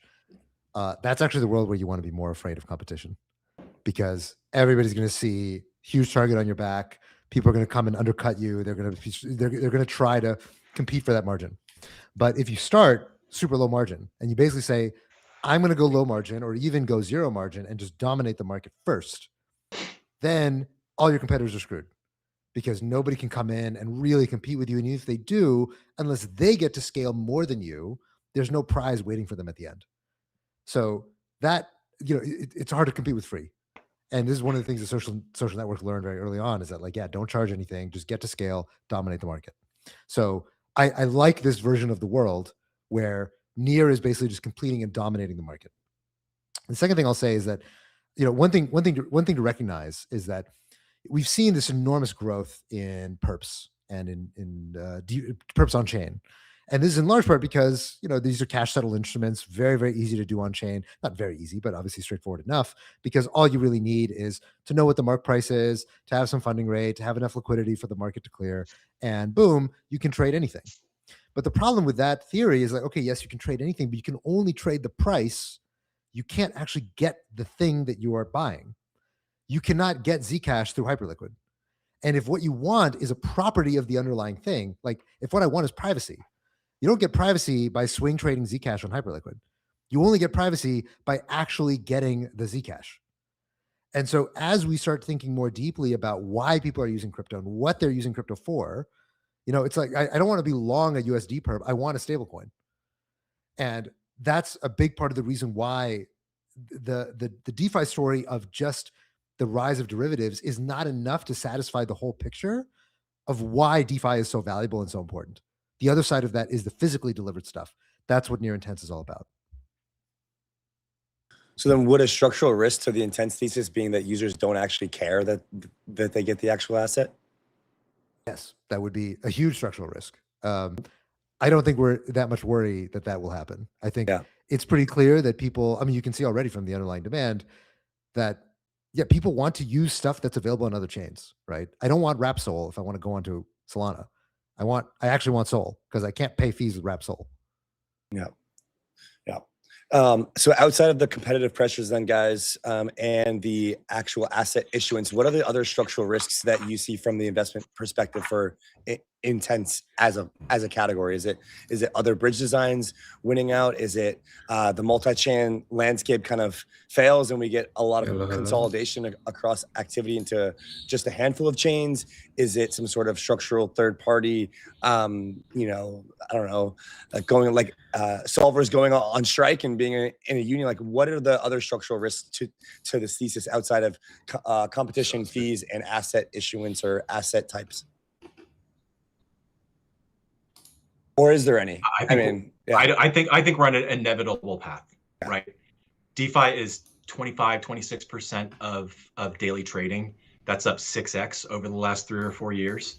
We're going to see more and more people moving into DeFi. As Haseeb just said, like, people want access to the raw underlying asset. They don't want the wrapped asset. They don't want the derivative of the asset. They want the asset.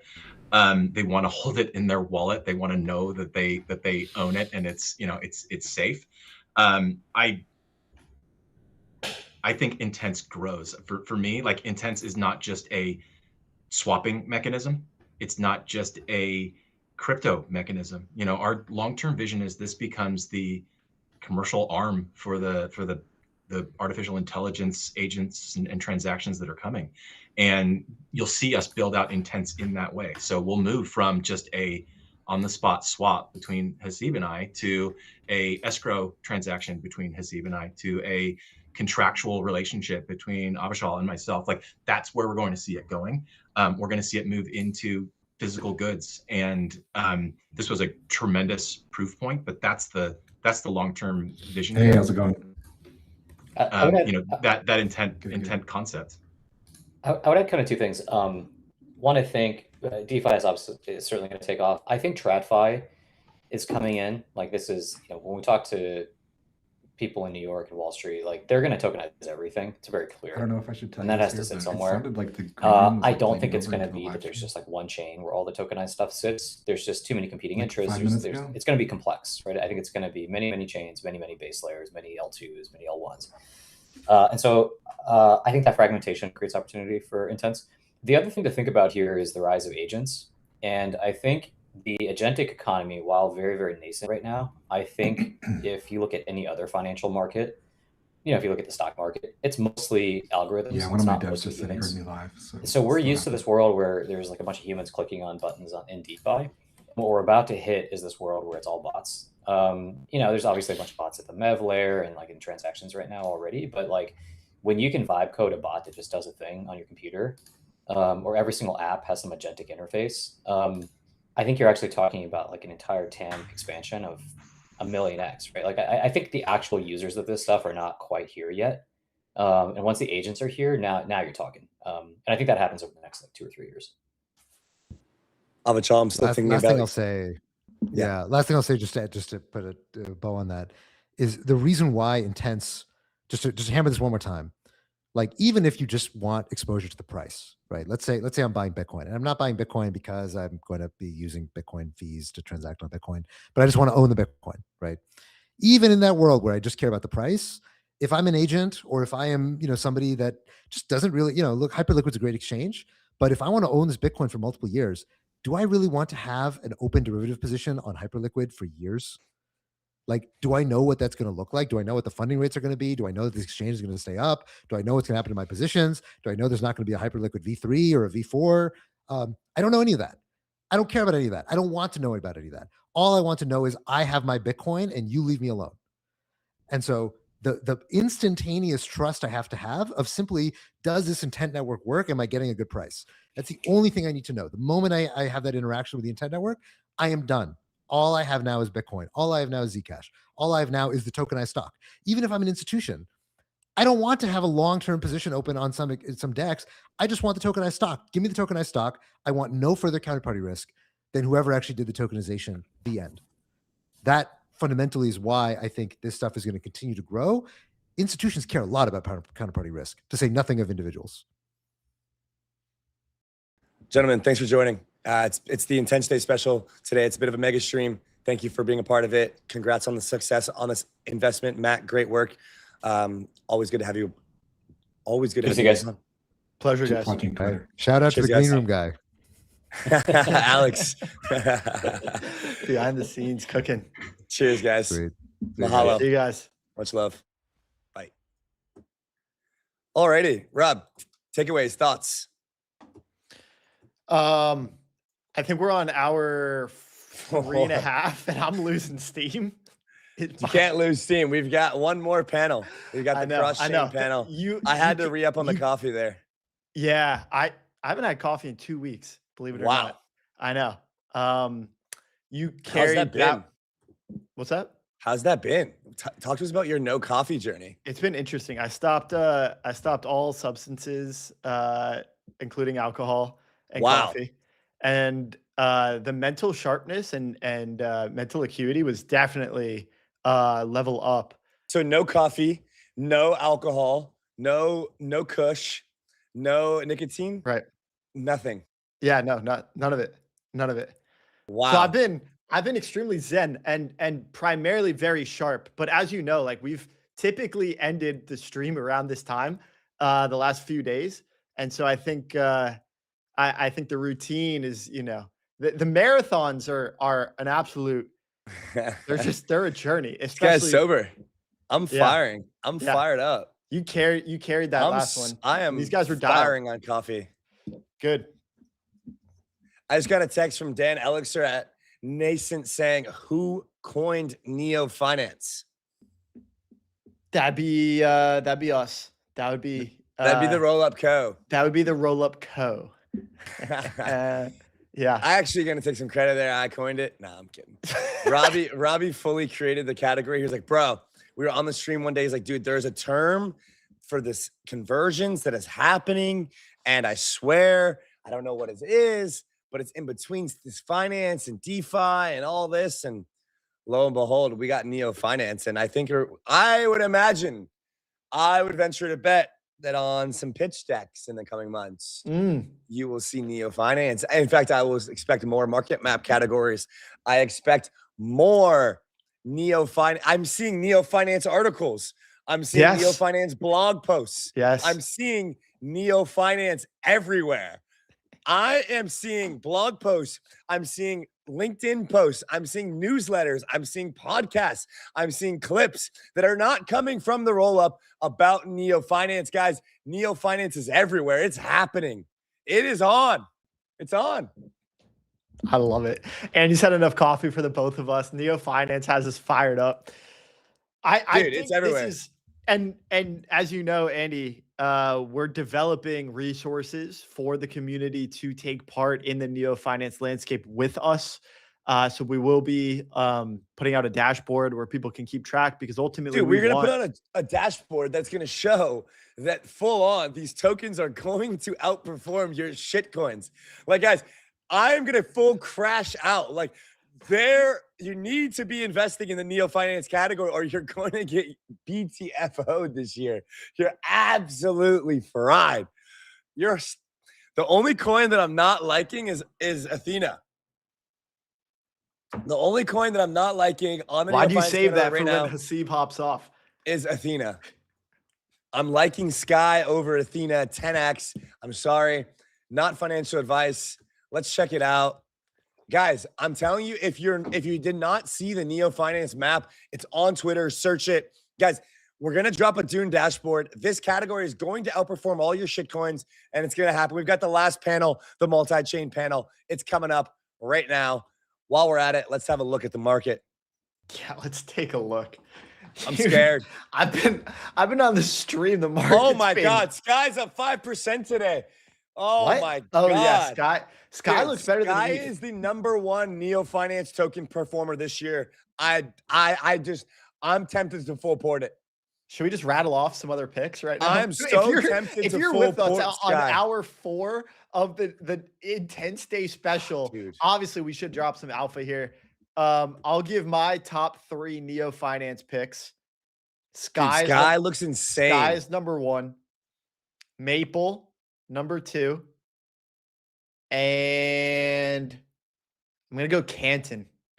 Dude, Canton's insane too. Canton #3. And then obviously ETH, you have to put in there as an honorable mention, but looks a little shaky at the moment. But I do think, if the rest of these do quite well. ETH and Bitcoin do Dude, well. Sky is literally the winner here. Like Sky has not dropped at all. The other important ones to mention are Wow. companies that are not crypto companies that are not launching tokens, and instead they're going public.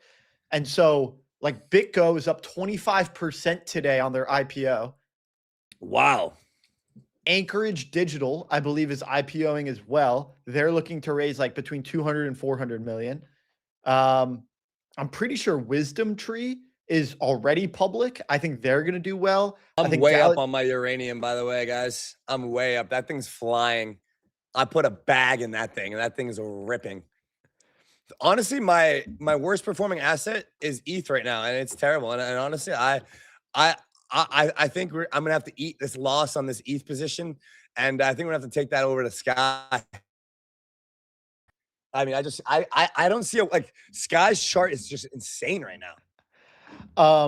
Guys, we've got our next panel up. This is hour 4 of the Intense Day Marathon. And so we got a little distracted there, but we're gonna come back, and we're gonna be talking about one of our favorites here for our 5th and final panel, and that's going to be multi-chain. Yes. And so this one is going to be particularly fun. We've talked about multi-chain in the beginning. Intense helps to connect this multi-chain world. So we've talked about value accrual, we've talked about Intense, DeFi, and apps. And ultimately, we're going to be talking about the base layer here. So why don't we bring up our panelists, and we'll kick off our 5th and final panel of the day. Let's go. Let's do it. All right, guys, welcome to the show. Hello, hello. We've got Damien, we've got Escobar, we've got Mogarki. Guys, welcome to the stream. It's a pleasure to have you. Yeah, thanks for having us. Thank you. Thank you for having us. Yeah, guys, we're talking about Intense today. Who owns the user in the multi-chain world? Do we really need Intense? I guess we might as well just kick this off. Is the status quo today that Intense are the consensus best cross-chain mechanism? Is that acceptable as an idea, as a thought, as a statement? Why not? Kick us off, Escobar. To Mogarki. Is Intense the current interrupt? Why not? What is the nuance that we are missing?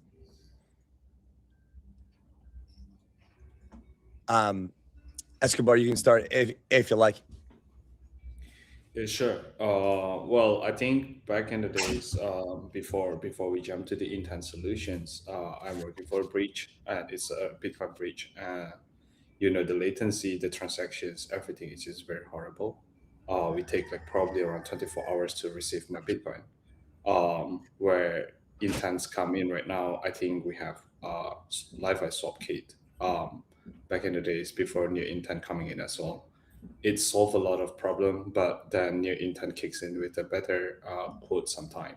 It's just something that we see very useful, at least from my point. Because I'm spending my whole life on the breach solution before, and it's all centralized and so on. It just never helps, right? So even in Bitcoin, we are imagining what if we have the Intent solutions. So why not? Very well said. Yeah, let's go around the horn here a bit, because we've spoken to several bridge providers, and I think we're hearing the same thing. Intense are the tip of the iceberg. And the tip of innovation. Damien, you're representing LeFi here. Why don't we kick it over to you as well? LeFi is good friends of the show. We've had Philip and the guys on before. Tell us a bit about how you're approaching Intense over at LeFi, given that you guys are an aggregator and have a bit of a different setup when it comes to the interop stack.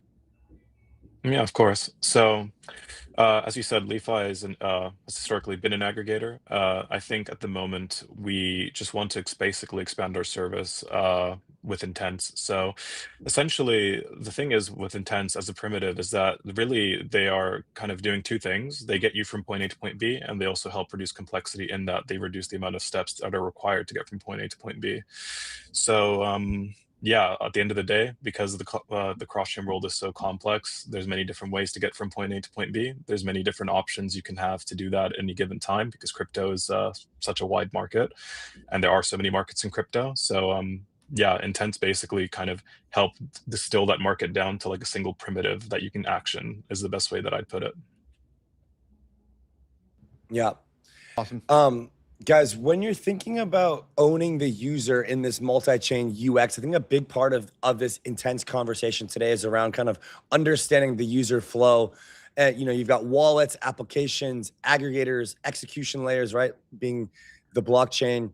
Where do you guys see the most important user fulfillment happening here, or user recognition of ownership, right? Is it, I know I'm using an L2, I know I'm using an EVM, or is it, I know I'm using MetaMask, Phantom, I know I'm using Near Intense, Leafy, Jumper, et cetera, et cetera. Where do you guys see the ownership of the user importance from a monetizable perspective, as well as just like building that trusted relationship perspective? Who actually owns the most of that relationship?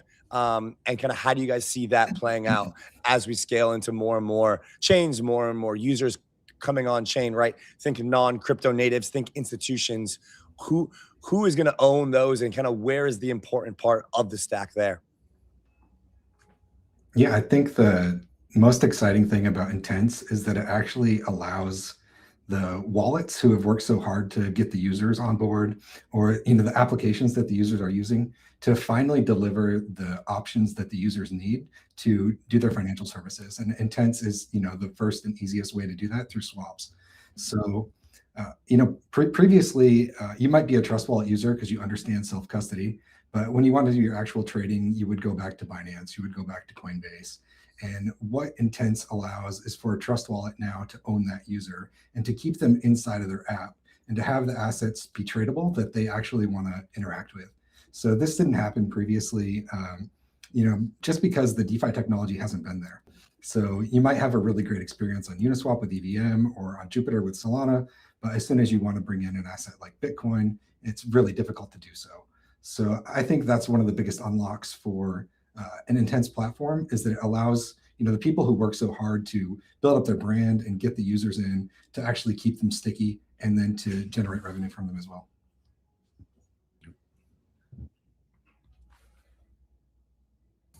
Anything to add? I think I'll add that on a little bit on the Bitcoin side as well. I think Bitcoin, for us, especially, we are trying to serve all this non-smart contract chain and non-EVM chain as the main priority, right? Because the first cases is Bitcoin. We try to tackle all the abstracted Bitcoin, how to make sure they don't care about the backend and simply feel like a Bitcoin native DeFi.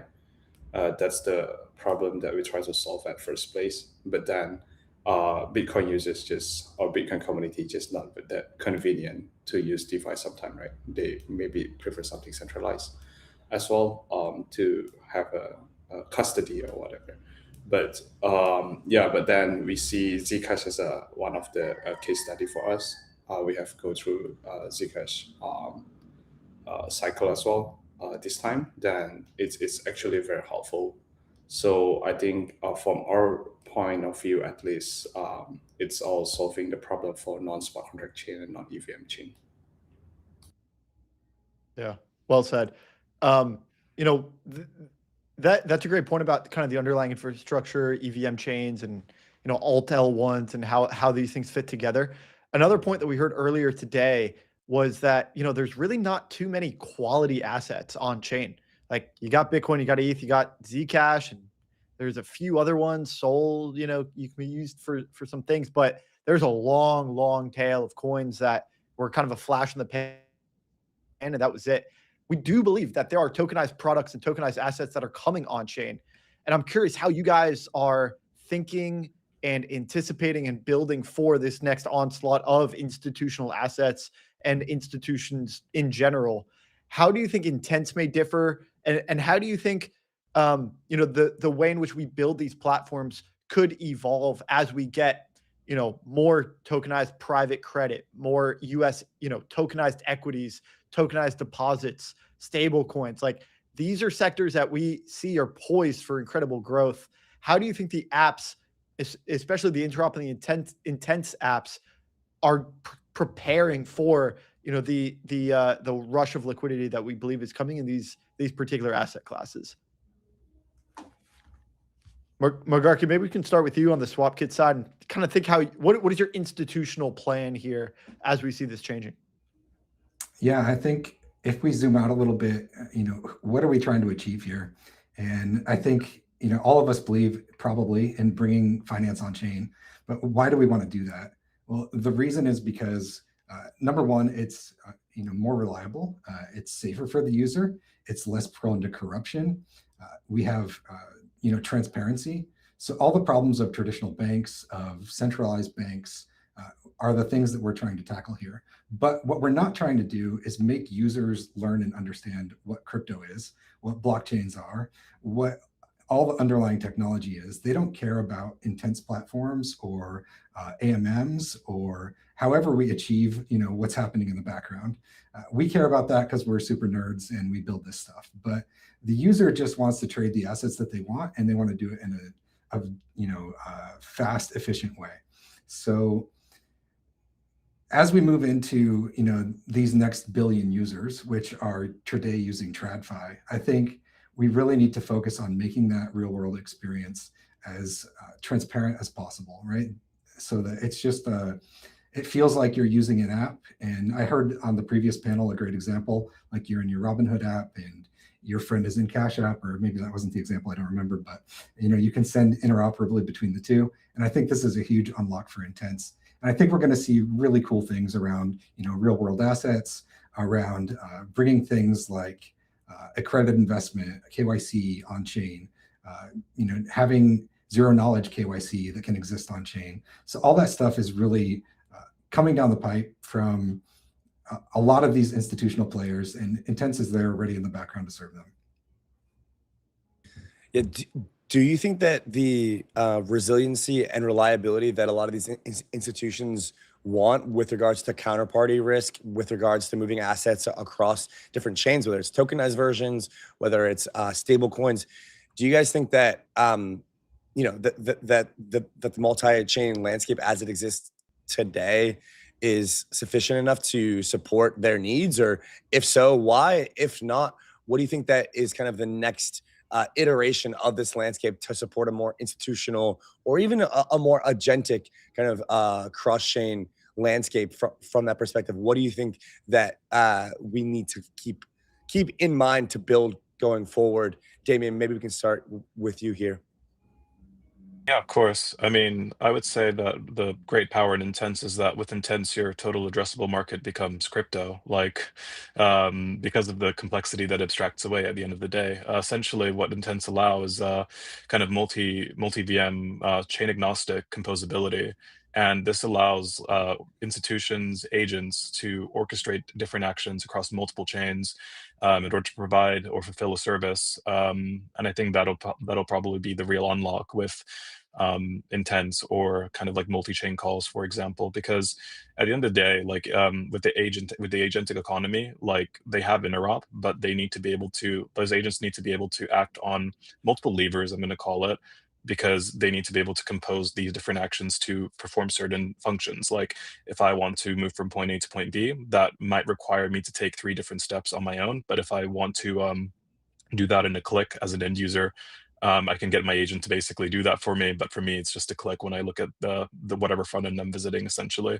And that really is the key, honestly, because it's just not really a question of how many choices do I have. It's more so can I just get what I want? I have an objective when I'm on chain, and I have some sort of idea or semblance of what sort of product I want to pursue. So say I don't know, after 10% yield for saving or whatever, and I want to earn some yield on my stable coins, then I need to be able to get my stable coin everywhere as an issuer in order to make sure that I have the biggest market for people to use my earning product, as an example. And Intense really do unlock that because, again, it just allows you to combine all of these actions and all of these steps into one simple step for them to follow.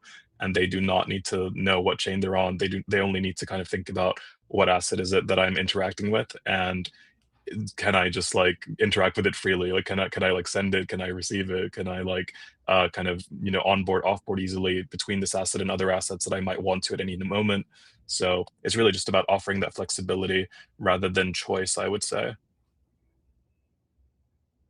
Escobar, Mogarki, anything to add there from the institutional perspective? I've got two things I would throw in. Number one, I think we need to deliver on decentralization a little bit better. So, you know, we have the infrastructure in place now, but if you look at most intense protocols, I don't know the exact number, but, you know, we have a limited number of solvers that are still fulfilling most trades.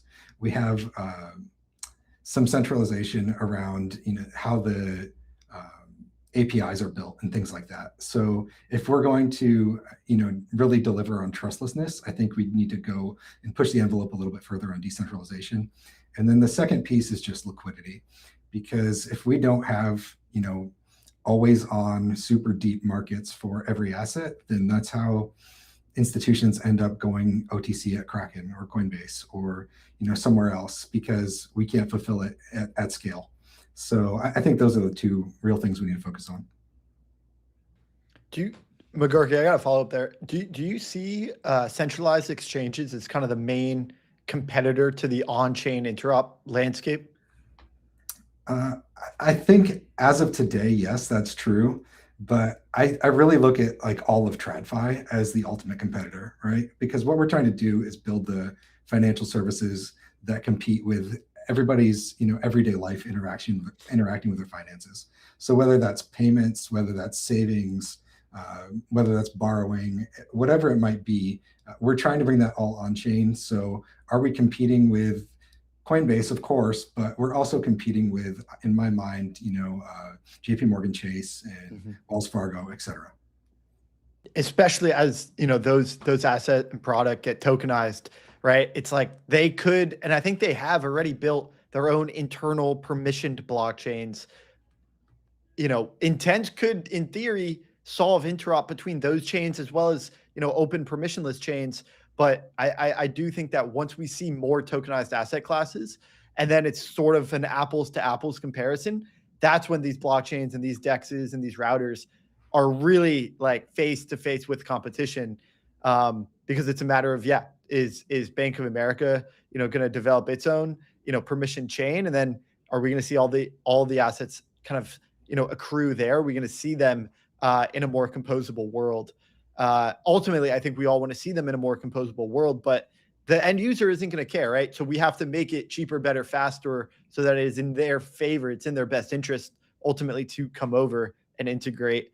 I'm curious for the rest of you guys, Damien and Escobar, what do you guys think are the biggest pain points that are still yet to be overcome in the on-chain interop landscape? Well, I think from my perspective, I'm quite agree with Michael. Liquidity is one of the biggest problems that we have been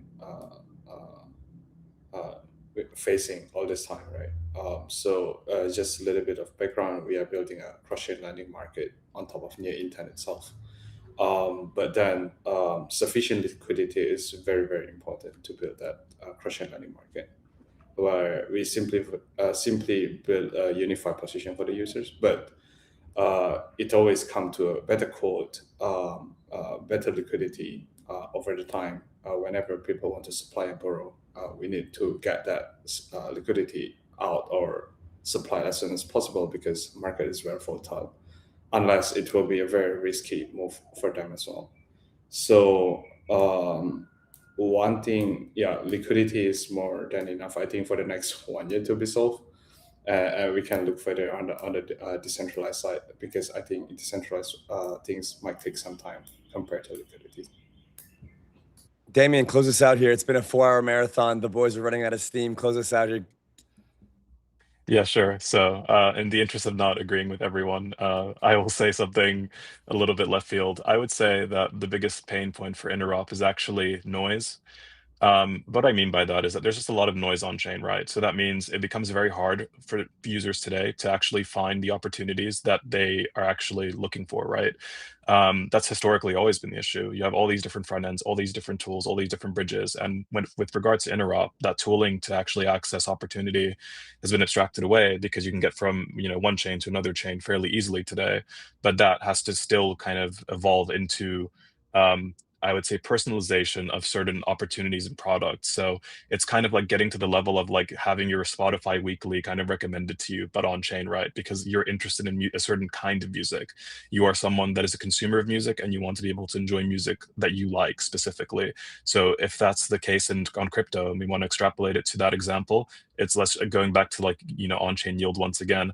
If say I want to earn, on-chain yield, but I only want to do it in stable coins and I don't want to take any sort of directional risk, then I need to be able to have those opportunities kind of personalized towards my profile without having to go out there and do a bunch of research. So I think there's a real opportunity for the agentic economy to leverage the groundwork that Interop has today, actually. Because I think a lot of the work has been done. It's just about being able to kind of use the roads that we built in order to actually service users in a more meaningful way.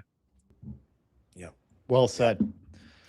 Mogarchy, Damien, Escobar, guys, thank you for being the final panel today of the Intense Day special. Multi-chain, everything Intense are here. Near's trust over $10 billion of Intense. I know you guys are either in collaboration or are helping to power the multi-chain economy in your own ways. Gentlemen, thank you for joining us. Thanks for having us. Pleasure, guys. Thank you. Cheers, guys. See you next time. All right, Rob. We've done it. That was a doozy. The Intense Day special. The tech hiccups to the downs and the ups. Call that a and the bullish roller coaster reversal, ride. Andy. Linear A bullish growth reversal. following the bullish reversal. Guys, thank you for being here. Shout out to Near Intense. Shout out to Near with over $10 billion of transaction activity, $18 million of fees collected, well over 500,000 individual unique users. Guys, it's one of the best experiences in the cross-chain landscape that exists today. Thanks for rocking with us through the technical difficulties. Thanks for being here on the Rollup appreciate TV. you guys. We appreciate each and every one of you. Check out our live show with Near. We've got a few, just to wrap up, we've got a few announcements here. Our live AI show is called AI Super Cycle. It's powered by Near. We run it every single week. We have some of the best guests in the entire AI space, not just crypto AI, the entire AI space. Check it out every week live on the Rollup. And guys, Near ETH Denver Intense Day is going to be happening. We will be there. You will see us there at ETH Denver. Catch you guys there. It's on Wednesday, the 18th, 12 to 5, local Wednesday, time. February 18th in Denver, 12 to 5. The last one we've got is we will be in San Francisco for NearCon. We're going to be live from the show floor. Guys, come out to NearCon. You're not going to want to miss it. Again, the best in AI and crypto are going to be there. And you can come hang out with us. We're going to have a great time. Don't miss it. That's it. That's all my announcements. Mahalo. See you guys tomorrow. Bye-bye.